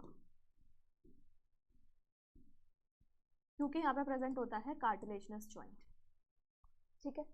अब यहाँ पे ध्यान दो, बहुत ही इंपॉर्टेंट बात है जो तुम्हें ध्यान देने की है।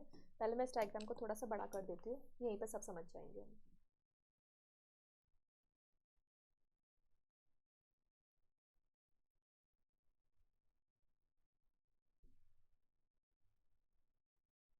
ठीक है।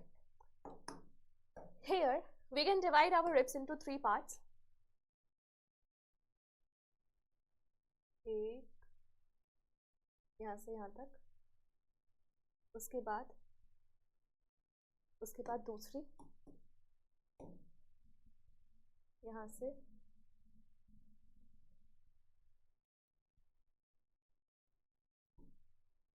यहाँ तक, और एक थर्ड लास्ट कैटेगरी यहाँ से यहाँ तक, इस टाइप से, ठीक है।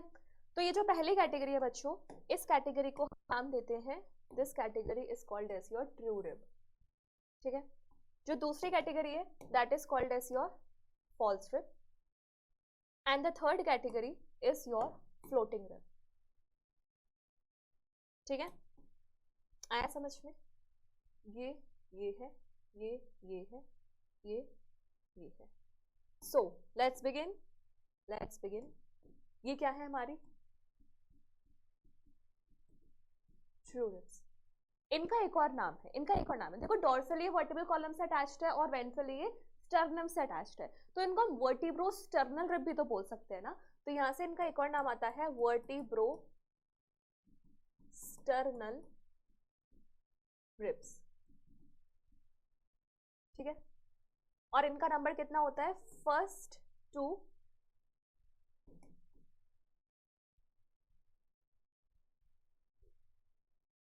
1 2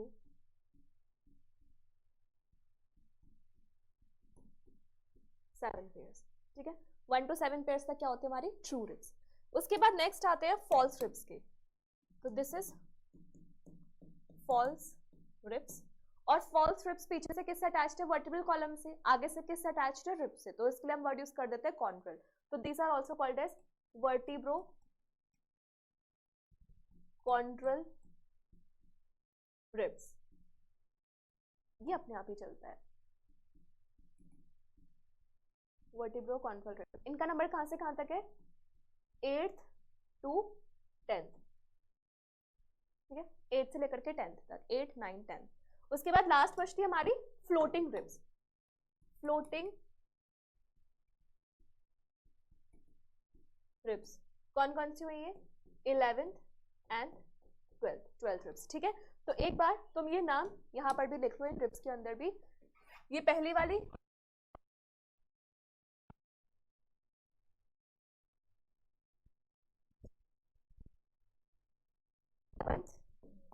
8th 9th 10th 11th and 12th, ठीक है। तो तुमने पूरी रिब्स को क्लासिफाई कर लिया, किस किस पार्ट्स में इनको हम डिवाइड करते हैं, true ribs, false ribs and your floating ribs. समझ में आया? ठीक है, क्लियर है। इसके बाद आगे बढ़ते हैं और आगे हम बात करते हैं नेक्स्ट पार्ट की। What is your next part? हमने कवर कर लिए बेसिकली शायद, हाँ। स्कल हो गया, देन वर्टिब्रे हो गए, देन रिब्स हो गई, स्टर्नम हो गया, ये सारी चीजें हो गई। तो अब हम बात कर लेते हैं अपेंडिकुलर स्केलेटन की।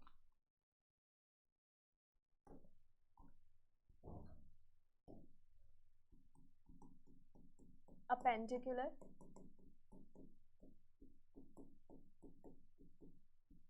स्केलेटन, ठीक है। अब ध्यान से देखना, तुमने बहुत लोग ऐसे मस्कुलर देखे होंगे जो जिम जाते हैं, उनके ना जब वो ऐसे वाली एक्सरसाइज करते हैं तो पीछे से वी शेप की अलग ही बोन दिखाई देती है उनके बैक पोर्शन पे, है ना। वो बैक पोर्शन पे ये जो वी शेप स्ट्रक्चर दिखाई दे रहा है, basically it is a part of pectoral girdle, ठीक है। पेक्टोरल गिडल होता है। पेक्टोरल गिडल में कितनी बोन्स होती है? 4। और वो 4 बोन्स कौन कौन सी होती है, उनके नाम समझो। We have a scapula and we have a, क्या होती है एक और? क्लेविकल, जिसको हम कॉलर बोन भी बोलते हैं। ये जो स्कैपुला है, इसकी खास बात क्या है कि ये डोर्सल होती है और ये क्या होती है? फ्लैट बोन होती है। डोर्सल भी है और फ्लैट बोन भी है। और क्लेविकल, ये एक और ब्यूटी बोन हमारी बॉलीवुड इंडस्ट्रीज की, ये वेंट्रल होती है और कर्व्ड होती है। इसमें 2 कर्वेचर्स आते हैं, कैसे आते हैं वो भी हम समझेंगे। दूसरी इंपॉर्टेंट बात, ये वीकेस्ट बोन है। तुम्हें जानने में ये हैरानी होगी, बट ये वीकेस्ट बोन है। अगर कोई इंसान इस पोजीशन में नीचे गिरा तो बहुत चांसेस है कि उसकी जो कॉलर बोन है उसमें फ्रैक्चर आ जाए। ठीक, समझ में आया? तो एक बात समझते हैं कि कैसे आर्टिकुलेट होती है। हाँ, ये तुम्हारा स्ट्रक्चर विजिबल है, ठीक है। ये हम बॉडी को देख रहे हैं डोर्सल साइड से, और यहां पर हम बॉडी को देख रहे हैं वेंट्रल साइड से, ठीक। तो तुम्हें इस डायग्राम में मैं जो पॉइंट आउट कर रही हूं उसको देखना, ये बोन दिख रही है, ठीक है। ये तुम्हारी कॉलर बोन है। ये कॉलर बोन आगे से किससे अटैच हो रही है? स्टर्नम से। ये ध्यान रखने वाली बात है कि कौन सी बोन किससे अटैच हो रही है, क्योंकि आगे जाके मैं तुमसे एक एनसीईआरटी की हिडन लाइन का एक क्वेश्चन पूछूंगी, देखते हैं कौन उस क्वेश्चन का आंसर देगा, ठीक है। तो ये क्लैविकल दिख रही है वेंट्रल पोजीशन से, और ये पीछे जा रही है क्या? स्कैपुला, जो डॉर्सल पोजीशन से ज्यादा अच्छे से दिख रही है, ऐसे, ठीक है, इस टाइप से। समझ में आया? तो चलो एक बार अमीशा मैम के डायग्राम से इन चीजों को समझते हैं। मान लो मैं ऐसे हूं, ठीक है, बैक पोर्शन है, तो मैं इस वाले हाथ का दिखा रही हूँ कि कैसे शो होता है ये। लेट्स मेक इट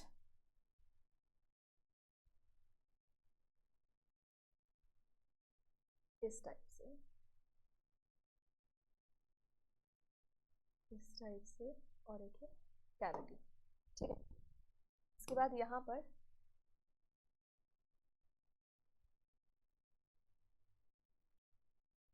ऐसे बना रहा है ना, हाँ बिल्कुल बढ़िया, ठीक है। देन आगे की तरफ ये स्टर्नम बना देते हैं अलग कलर से।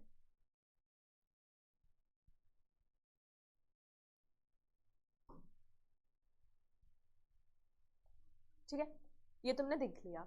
अब यहाँ पर बच्चों ये जो पूरा पोर्शन है, दिस इज द स्कैप्यूला। नहीं, मैं इस साइड में इस लिखती हूँ, थोड़ा सा समझ में आएगा। This part is scapula. और हम कहाँ से देख रहे हैं? डॉर्सल। कहीं से भी देखो तो आप समझ ही लो, ठीक है। स्कैप्यूला है। अब स्कैप्यूला में एक रिज उठती है, एक उभार उठता है, और वो रिज जो है वो एंड होती है एक एक्रोमियन प्रोसेस में, ठीक है। तो it is a ridge that ends up in acromion process. Acromion process is basically a part of your scapula, ठीक है। फिर ये है तुम्हारी क्लेविकल, और तुम्हें इसमें दिख रहे हैं दो कर्वेचर्स। कहाँ? एक कर्वेचर ये रहा, एक कर्वेचर ये रहा, यानी कि इसके पास टू कनकेविटीज होते हैं, फिर टू कन्वेक्सिटीज होती है, कैसे भी बोल लो, ठीक है। तो ये जो क्लेविकल है इसके अटैचमेंट देखो, it is attached with the sternum and it is attached with your scapula. एक साइड से ये कॉलर बोन स्टर्नम से अटैच्ड है, ठीक है, और एक साइड से ये स्कैप्यूला से अटैच्ड है। क्लियर? तो जैसे ये दो बोन्स, मेन दो बोन्स कौन कौन सी हैं? वी हैव स्कैप्यूला, ठीक है, इसको मैं हाईलाइट कर देती हूँ। वो कलर कहाँ गया मेरा फेवरेट? तड़कता भड़कता, ठीक है। एक ये स्कैप्यूला और एक ये क्लेविकल, ठीक है। These two are the important bones which are the part of your pectoral girdle. अब यहाँ पे क्या हो रहा है? ये वाला जो पार्ट है किसके लिए छूटा हुआ है? ये कैविटी है, दिस इज अ कैविटी, ठीक है। और इस कैविटी से तुम्हारा ऐसे हाथ अटैच रहता है, ठीक है, तुम्हारा ये फोर लिम्ब। इस कैविटी का नाम क्या होता है? This cavity is the glenoid cavity. This is glenoid cavity, जहां पर तुम्हारी फोर लिम्ब का जो हेड है वो अटैच होता है। ये ऐसे कैविटी बन जाती है और इससे वो हेड ऐसे अटैच हो जाता है, ठीक है। तो यहाँ पे बॉल एंड सॉकेट जॉइंट बनता है जो 360 डिग्री मूवमेंट अलाउ करता है, ठीक है। तो ये चीज मैं लिख देती हूँ। For articulation with head of humerus forms shoulder joint, ठीक है। शोल्डर जॉइंट बनाता है 360 डिग्री मूवमेंट अलाउ करके। तो ऐसे ही ये दो बोन्स इधर की साइड है, दो बोन्स उधर की साइड है, तो पेक्टोरल गर्डल में टोटल बोन्स कितनी हो जाएंगी? दो बोन्स, ठीक है। तो पेक्टोरल गर्डल कर लिया, तो इसके साथ में कर लेते हैं हम इसकी फोर लिम्स की बोन्स। एक सेकेंड, ये तुम्हारे सामने आ गई फोर लिम्ब की बोन्स।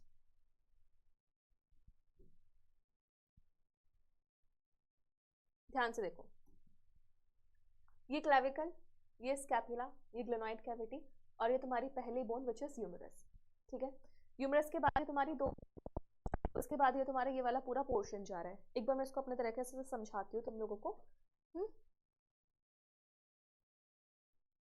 ये स्कैपुला वाला पोर्शन, ठीक है। स्कैपुला वाले पोर्शन से सबसे पहले अटैच होगी ह्यूमरस। एक काम करते हैं ना, अलग पेज पे समझाती हूँ इसमें, क्यों मैं तुम्हारे को इसलिए समझा रही हूँ क्योंकि वहाँ पे हम सारे जॉइंट्स भी कवर कर लेंगे, ठीक है। तो बस थोड़ा सा तसल्ली करना। ऐसे स्कैपुला, इसके बाद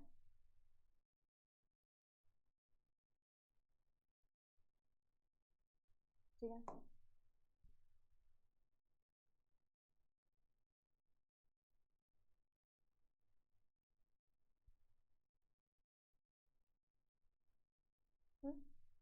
देन वी हैव 1 2 3 4 5 6 7 8। इसके बाद we have 1 2 3 4 5। Then we have 1 2,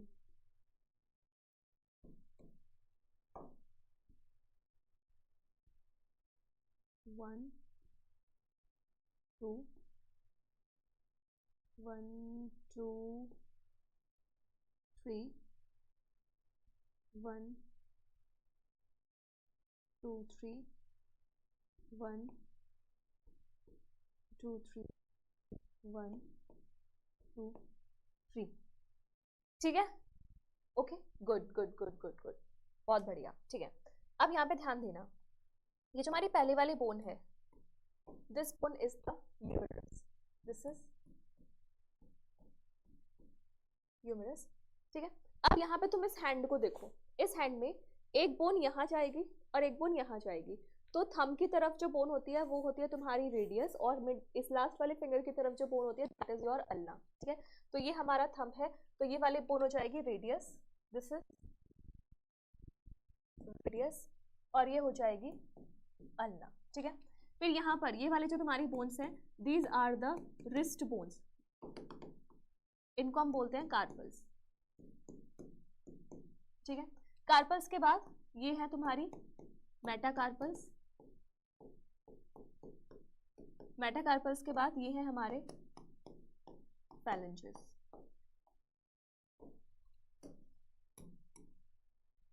humerus, ulna, radius, radial artery जहाँ से हीमोडायलिसिस के लिए ब्लड निकाला जाता है, कार्पल्स, मेटाकार्पल्स, फैलेंजेस। तुम कहाँ चले?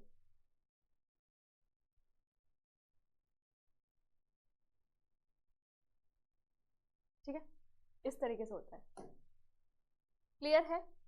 अब और जो चीज तुम्हें क्लियर करनी है वो क्या है, वो है ये, यहाँ पर जो तुम्हारा जॉइंट बन रहा है उसका नाम, यहाँ जो तुम्हारा जॉइंट बन रहा है उसका नाम, इन कार्पल्स के अंदर, कार्पल्स के अंदर ही अंदर जो जॉइंट बन रहा है उनका नाम,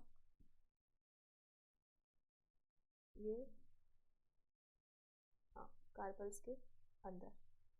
ठीक है, और कार्पल है मेटाकार्पल ऑफ थंब, ये तो छोड़ो, इतना ही होते हैं अभी।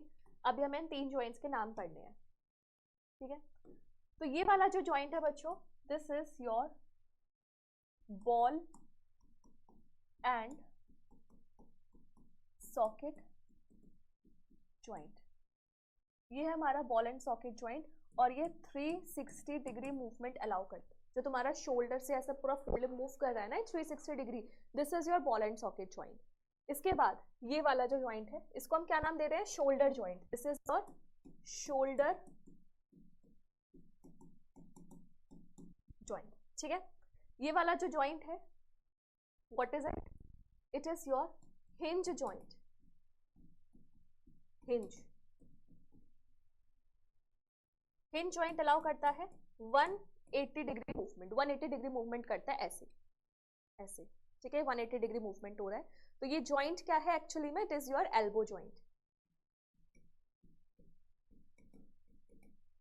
ठीक है, कार्पल्स के अंदर ही अंदर, कार्पल्स के अंदर अंदर जो जॉइंट हो रहा है that is called as your क्या था, ग्लाइडिंग जॉइंट।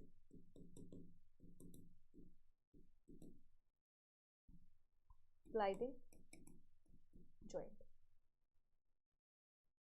ये ऐसे ऐसे 2 and 4th मूवमेंट अलाउ करता है within the carpals, important है, it is within carpals 2 and 4 fro movement, fro होता है, 4 होता है, फ्रो होता है आई गेस, आगे पीछे जो मूवमेंट होता है। ठीक है, तो ये तुम्हारे जॉइंट्स और 4 लिम्ब की बोन्स के नाम है, जैसे इस वाले लिम्ब में है ऐसे इस वाले लिम्ब में है। ठीक है, अब जो चीज रह गई है वो है इनका नंबर, नंबर देख लो, ह्यूमरस का नंबर 1, अल्ना का 1, रेडियस का 1, कार्पल्स का 8, मेटाकार्पल्स का 5, फैलेंजेस का 14, जहां 2 थम्स में है एंड 3 फिंगर्स में है। ठीक है, कार्पल क्या बना रही है तुम्हारी, रिस्ट बोन्स जहां पे तुम वॉच पहनते हो, मेटाकार्पल्स क्या बना रही है तुम्हारी, पाम, पाम वाली बोन्स क्योंकि 5 होती हैं, और फैलेंजेस क्या बना रही है तुम्हारी, डिजिट्स, फिंगर्स। ठीक है, आया समझ में? तो this is your wrist bone, this is your palm bone and this is your phalanges fingers. समझ में आया? चलो ठीक है, तो हमने इस डायग्राम से भी समझ लिया, इसको अब मैं थोड़ा सेंटर में लेती हूँ इस तरीके से, और इसको हमने अपना बना के भी देख लिया और इसके सारे जॉइंट्स भी पढ़ लिए। क्लियर? इसके बाद जो नेक्स्ट बात आती है, नेक्स्ट बात आती है किसकी? हमारे पेल्विक गर्डल की।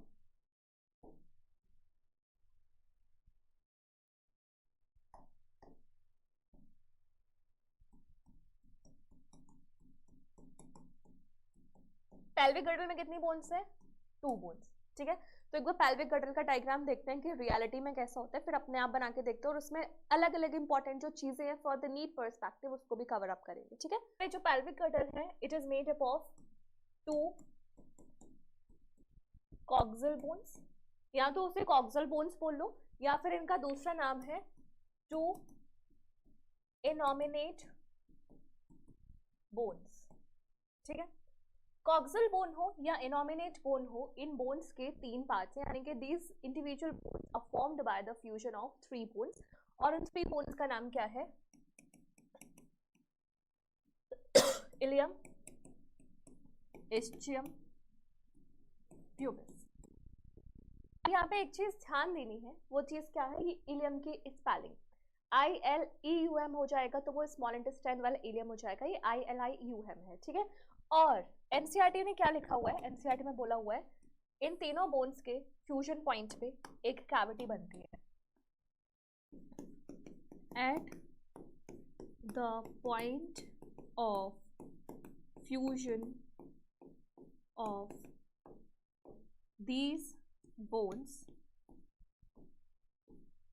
a cavity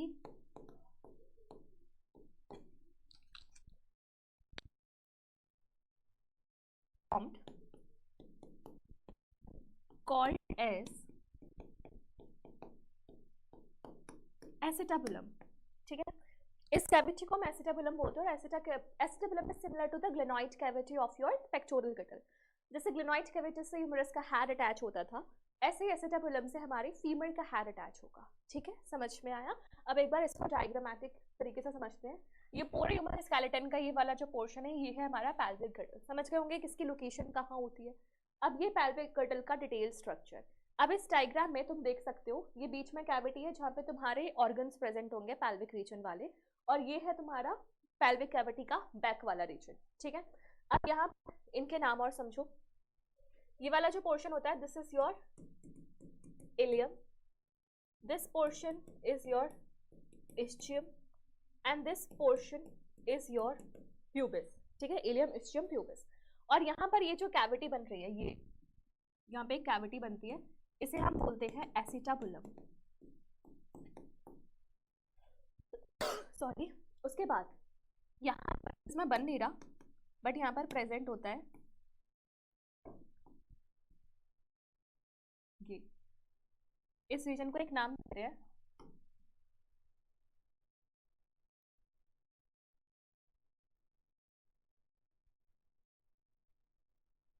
this is called as pubic symphysis. This is pubic symphysis, and pubic symphysis का काम क्या होता है? Basically it is a fibrocartilage. Fibrocartilage NCERT में मेंशन्ड है, और ये वही स्ट्रक्चर है जहां पर हमारा रिलैक्सिन हार्मोन काम करता है ताकि गिडल थोड़ा सा ब्रॉड हो जाए, यूट्रस अपना साइज एनलार्ज कर सके। समझ में आई बात? ये बैक पोर्शन पे तुम्हारा सैक्रम और कॉर्टेक्स वाला एरिया। इसके बाद ये देखो किस तरीके से हमारे हाइंड लिम्ब की बोन इस पेल्विक गर्डल की एसिटाबुलम कैविटी से अटैच्ड है। तो एक बार इन बोन्स के बारे में भी देख लेते हैं। ये देखो, यहाँ पे ध्यान दो, बहुत क्लियरली विजिबल है यहाँ पे सारी चीजें।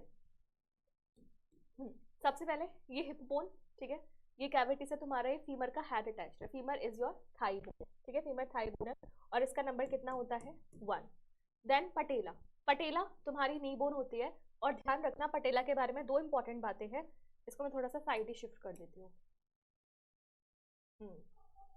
तुम हटो, तुम हटो, तुम साइड जाओ। सबके बारे में कुछ कुछ इंपॉर्टेंट बातें जो मैं यहीं पे लिख देती हूँ। ये जो फीमर है, femur largest longest plus strongest bone है, सबसे लंबी और सबसे स्ट्रॉन्गेस्ट बोन है हमारी फीमर बोन, ठीक है। इसके बाद बात करते हैं पटेला की। Femur, patella, tibia, fibula, tarsals, metatarsals, phalanges, ठीक है। हाँ, तो पटेला, इसके बारे में दो इंपॉर्टेंट बात क्या है, एक तो ये वेंट्रल होती है, ठीक है, पटेला है, घुटने होते हैं, घुटने तो आगे होते हैं, इसको नी कैप भी बोलते हैं, नी बोन, एंड ये एक सिसामॉइड बोन है, सीसामॉइड। अब सिसामॉइड बोन का मतलब क्या होता है, इस मतलब को यहाँ पे समझो। It is a bone formed by the of muscle or tendon. When I use the word ossification, इसका मतलब होता है कैल्शियम डिपोजिशन। तो अगर बोन्स और सॉरी मसल्स और तुम्हारे टेंडन्स में ऑसिफिकेशन हो जाएगा तो उसे सिसामॉइड बोन कहते हैं, और उसका एग्जाम्पल क्या है हमारा patella. Then we have tibia, tibia is the shin bone, ठीक है, टिबिया शिन बोन है, और हमारे जो पैर का अंगूठा होता है उसकी तरफ टिबिया होती है, और सबसे छोटी उंगली की तरफ होती है हमारी फिबुला, ठीक है। फिर टार्सल्स, टार्सल्स क्या है तुम्हारी एंकल बोन्स, ठीक है, जैसे हमारी रिस्ट बोन्स होती थी कार्पल्स, वैसे एंकल बोन्स क्या है हमारी टार्सल्स। उसके बाद metatarsals, these are the sole bones, जैसे मेटाकार्पल्स होती थी हमारी पाम बोन्स, ठीक है। और फिर फैलेंजेस है, फैलेंजेस वही है, यहाँ पे 14 होंगे, 3 सारी फिंगर्स में और 2 हमारे थंब में, ठीक है। अब यहाँ पे इनका नंबर भी याद करो। फीमर, फीमर कितना होता है, फीमर का नंबर 1, पटेला का नंबर 1, टिबिया का नंबर 1, फिबुला 1, टार्सल्स इंपॉर्टेंट है, ये 7 होते हैं, ठीक है। मेटाटार्सल 5, फैलेंजेस 14, तो प्लस करो 14, 15, 16, 17, 18, 19, 20, 21, 22, 23, 24, 25, 26, 27, 28, 29, 30, 30 हो गए। तो 30 हमारी इस टांग में, 30 हमारी उस टांग में, तो टोटल हाइंड लिम्ब में बोन्स कितनी हो जानी है 60, ठीक है, समझ में आया? ओके, सो हमने सारे गर्डल्स कर लिए, सारे एक्सियल स्केलेटन कर लिया बेसिकली, फिर गर्डल्स कर लिया और फिर लिम्स कर ली। अब क्या बचता है इस चैप्टर में, अब बचते हैं बातें अबाउट जॉइंट्स, ठीक है, जॉइंट्स के बारे में बात करते हैं।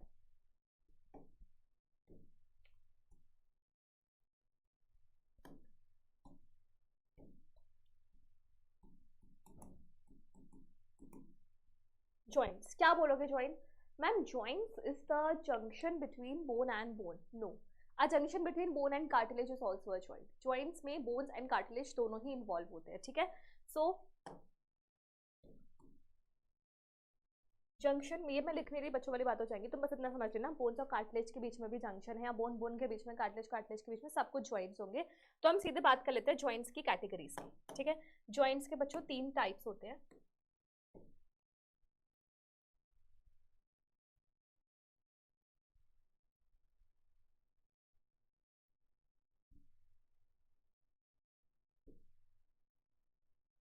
ठीक है, क्या क्या है वो नाम सुनो। Fibrous joint, cartilaginous joint, jointness joint, synovial joint, ठीक है। So we have this 3 types of joints. इसमें से नो मूवमेंट, लेस मूवमेंट और अंधी मूवमेंट कौन अलाउ करता है वो समझना। फाइब्रस जॉइंट में नो मूवमेंट इज अलाउड, ठीक है। कार्टिलेजिनस जॉइंट्स में लिमिटेड मूवमेंट इज अलाउड, और साइनोवियल जॉइंट में मैक्सिमम मूवमेंट इज अलाउड, ठीक है। So back to the topic, fibrous joint कहाँ होता है, फाइब्रस जॉइंट होता है हमारे बोन्स के बीच में ऑफ स्कल, स्कल बोन्स, जैसे मान लो ये 2 स्कल बोन्स है,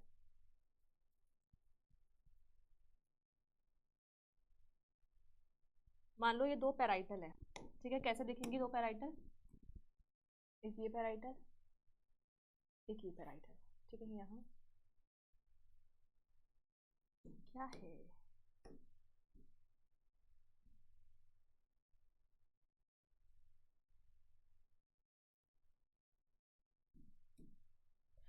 ये टच हो जाता है ना सर, अपने आप ही चल जाता है,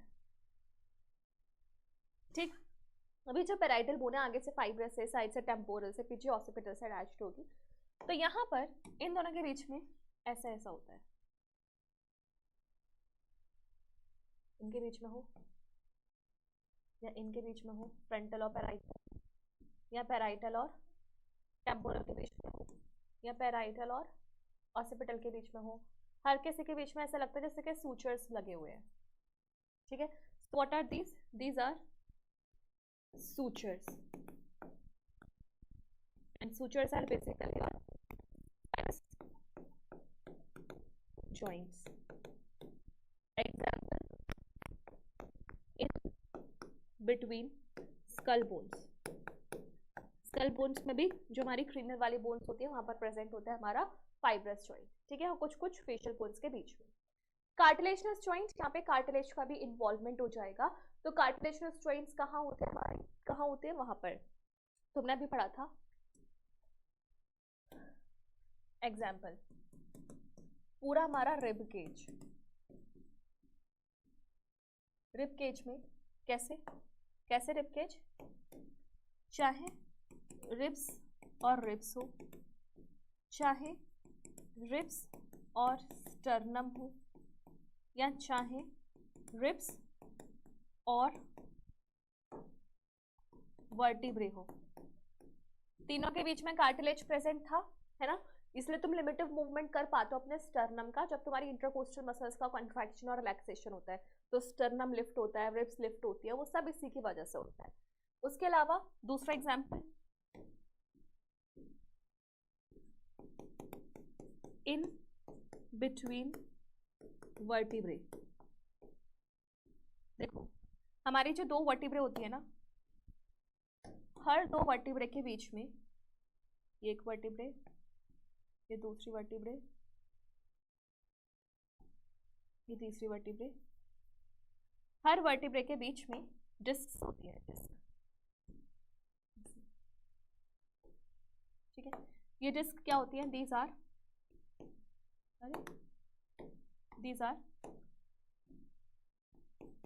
इंटरवर्टिब्रल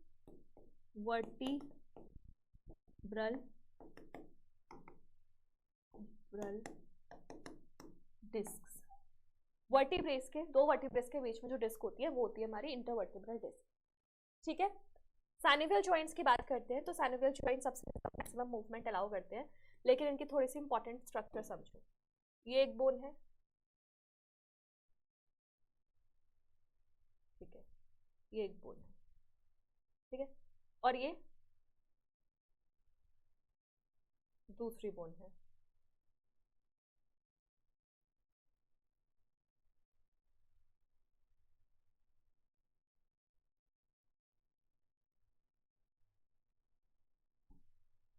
यहाँ पर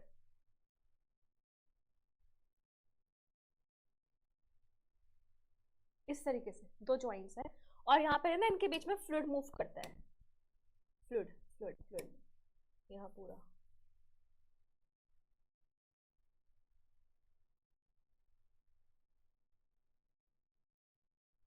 ऐसे पूरा फ्लूइड जा रहा है, ठीक है। तो यहाँ पे हर चीज का अपना नाम है, ध्यान से समझना। ये जो मेम्ब्रेन होगी साइनोवियल मेम्ब्रेन, ये तो बीच में फ्लूइड जा रहा है, दिस इज द साइनोवियल, क्या लिख रही हूँ, क्या लिख रहा है ये, साइनोवियल फ्लूइड, जिसका काम होता है लुब्रिकेशन। दो बोन्स जब आपस में मूव कर रही हो, एक दूसरे के अगेंस्ट रब कर रही हो, तो उस टाइम पे लुब्रिकेशन प्रोवाइड करता है साइनोवियल फ्लूइड, ठीक है। ओके, तो हमें समझना है साइनोवियल मेम्ब्रेन के, साइनोवियल किसके, ये जॉइंट्स के एग्जाम्पल।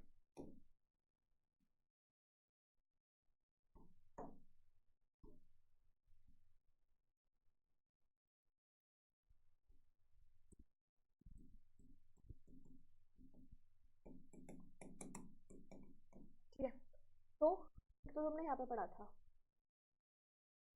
कहाँ गए कहाँ गए कहाँ गए,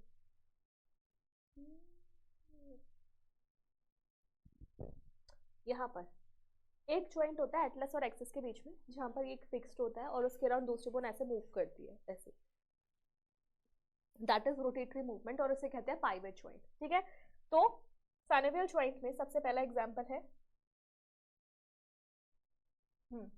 ये pivot joint.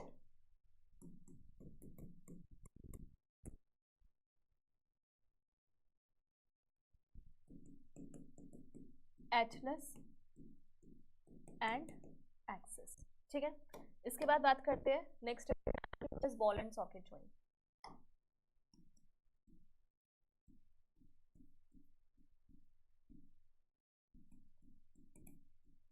Ball and socket joint क्या होता है? शोल्डर एंड हिप जॉइंट जो होता है 360 डिग्री मूवमेंट कर देता है। इसके बाद वी हैव कहाँ कहाँ हो सकता है हिंज जॉइंट?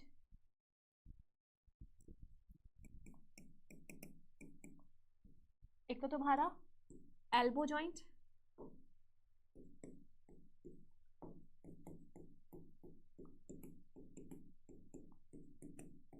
उसके अलावा बिटवीन फैलेंजेस, फैलेंजेस भी तो तुम्हारी 180 डिग्री मूव कर जाती है ना, in between phalanges. Hinge joint के अलावा और क्या हो सकता है? ग्लाइडिंग जॉइंट जो हमने अभी पीछे पढ़ा था, किसके बीच में? Carpals. Gliding joint in between carpals. Then we have saddle joint,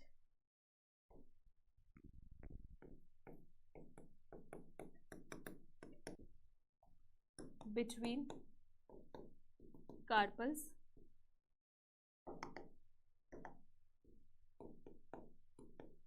and metacarpals of thumb। ये जो हमारा थंब होता है, तुम देख सकते हो कि तुम्हारा जो थंब है ना, वो सारी फिंगर्स के अगेंस्ट ऐसे मूव कर सकता है ऐसे, लेकिन कोई फिंगर नहीं कर सकती है। क्यों? क्योंकि थंब के कार्पल और मेटाकार्पल के बीच में प्रेजेंट होता है सैडल जॉइंट, जो किसी और फिंगर के बीच में नहीं होता। तुम्हारी एनसीईआरटी में ये सारे साइनोवियल जॉइंट्स है जो नीट पर्सपेक्टिव से इंपॉर्टेंट है, तो तुम्हें ये सारे साइनोवियल जॉइंट्स याद करने हैं। ठीक है, याद होने चाहिए कहाँ किस जॉइंट की लोकेशन है। समझ में आया साइनोवियल जॉइंट? तो इसके आगे बढ़ते हैं। ये क्या है? हटाओ इसे। ये disorders of muscular and skeletal system. Basically इस चैप्टर में मसल्स और बोन से रिलेटेड जो भी डिसऑर्डर्स है वो यहाँ पे गिवन है, तो एक एक करके देखते हैं किस डिसऑर्डर में क्या चीज हो रही है। सबसे पहला है माइस्थेनिया ग्रेविस। माइस्थेनिया ग्रेविस एक ऑटोइम्यून डिसऑर्डर है। मैंने ऑटोइम्यून डिसऑर्डर में बताया था ना क्या होता है, जब हमारे बॉडी के इम्यून सेल्स हमारे ही बॉडी के सेल्स को फॉरेन मानते हैं और उसके खिलाफ काम करना शुरू कर देते हैं। तो माइस्थेनिया ग्रेविस एक ऑटोइम्यून डिसऑर्डर है जहाँ पे न्यूरोमस्कुलर जंक्शन अफेक्ट होता है।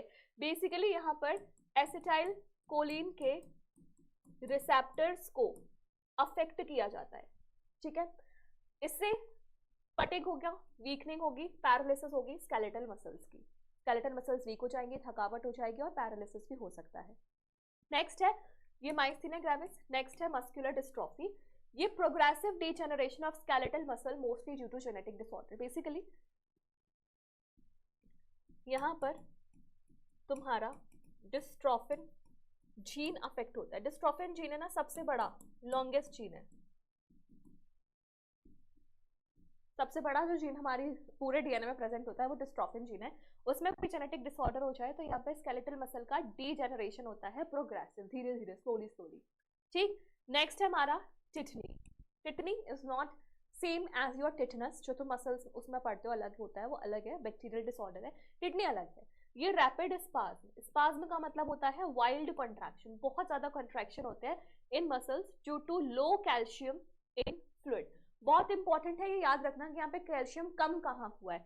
यहाँ पे कैल्शियम बॉडी फ्लूइड्स में कम है, यानी कि मसल्स के अंदर कैल्शियम ज्यादा है, अपटेक ज्यादा हो चुका है, तो लगातार कॉन्ट्रैक्शन होता रहेगा, because for contraction we requires calcium ion, है ना। इसके बाद है आर्थराइटिस। Fourth is arthritis. तो मैंने तुम्हें बताया था किसी के भी नाम के पीछे आइटिस लग जाए, इसका मतलब है वो एक इन्फ्लामेशन है। सूजन, ठीक है। So arthritis is inflammation of joints, joints की इन्फ्लामेशन। अब यहीं पे एक दो नाम और आते हैं, फोर्थ में से मैं बता देती हूँ। एक होता है rheumatoid arthritis, arthritis inflammation of joint है ना। रूमेटॉइड आर्थराइटिस बेसिकली एक ऑटो इम्यून डिसऑर्डर है, auto immune disorder affecting synovial membrane. यहाँ पे साइनोवियल मेम्ब्रेन को बॉडी का दुश्मन माना जाता है और उसको ही डीजेनरेट करने की कोशिश की जाती है, ठीक है। और एक और वर्ड जो यहाँ पे आता है that is gouty arthritis, gouty arthritis, जिसको हम नॉर्मली गाउट बोल देते हैं, बट इसका पूरा नाम गाउटी आर्थराइटिस है। और ये भी तुम्हें लिखा हुआ है इन्फ्लामेशन ऑफ जॉइंट्स। रीजन क्या है इसका? Due to activation of acid crystals. तो तुम्हें आर्थराइटिस तीन टाइप की याद करनी है, normal arthritis, rheumatoid arthritis, gouty arthritis. Gouty arthritis ठीक है, ये है। इसमें यूरिक एसिड का क्रिस्टल्स, इसमें ऑटोइम्यून डिसऑर्डर और उसमें नॉर्मल इन्फ्लेमेशन है, ठीक है।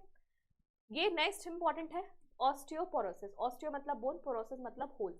तो पहली बात तो ये एज रिलेटेड डिसऑर्डर है जो ज्यादा कॉमन है फीमेल्स में। और यहाँ पर क्या होता है, बोन का मास डिक्रीज हो जाता है, फ्रैक्चर, वही बोन हल्की हो जाएगी, खोखली हो जाएगी, तो फ्रैक्चर का चांस तो बढ़ ही जाना है। लेकिन यहाँ पे रीजन इंपॉर्टेंट है फॉर नीट पर्सपेक्टिव, बहुत बार पूछा गया है कि ऑस्टियोपोरोसिस का रीजन क्या है। तो decrease level of estrogen, estrogen का लेवल डिक्रीज हो जाता है एज के साथ साथ, ठीक है, एज तक जब पहुंचता है उस टाइम तक। और उसकी वजह से बेसिकली 30 के बाद स्टार्ट हो जाता है, बट इतना ज़्यादा नहीं होता। लेकिन जैसे जैसे ईस्ट्रोजन का लेवल घटता है तो हमारी बोन्स फ्रेजाइल हो जाती है और गिरने पर बोन के फ्रैक्चर के चांसेस ज़्यादा होते हैं। तुमने बहुत बार ऐसा अपनी फैमिली में न्यूज़ सुनी होगी कि वो बाथरूम में स्लिप हो गए, गिर गए और डेथ हो गई, स्टेयर से गिर के डेथ हो गई। क्यों? क्योंकि एज के साथ साथ हमारी बोन्स बहुत ज़्यादा वीक हो जाती है, तो मतलब अगर गिरेंगे तो फ्रैक्चर या उसकी वजह से डेथ कुछ भी पॉसिबल है, ठीक है। तो ये डिसऑर्डर्स तुम्हें याद करने हैं। And with this we have, thank you, लो, thank you thank you thank you, लो सबसे लास्ट में। So this is the end of this chapter. हमने पूरा स्केलेटल सिस्टम, पूरा मस्कुलर सिस्टम कवर कर लिया है। और नीट के कोई भी क्वेश्चन यहाँ से इसके बाहर जाने की कोई संभावना नहीं है। सारी चीज़ों को कवर किया, सारी बोन्स के नाम याद कर लेना, स्लाइडिंग फिलामेंट थोड़ी कर लेना, और जो भी इंपॉर्टेंट चीज़ें मैंने बताई हैं सब कुछ कवर कर लेना, ठीक है। So this was all for this chapter locomotion and movement. ऐसे ही तुम्हारे आगे के चैप्टर्स भी कवर अप होंगे। So stay tuned for more updates and more your videos for the human physiology and other chapters. So take care, bye bye, all the best.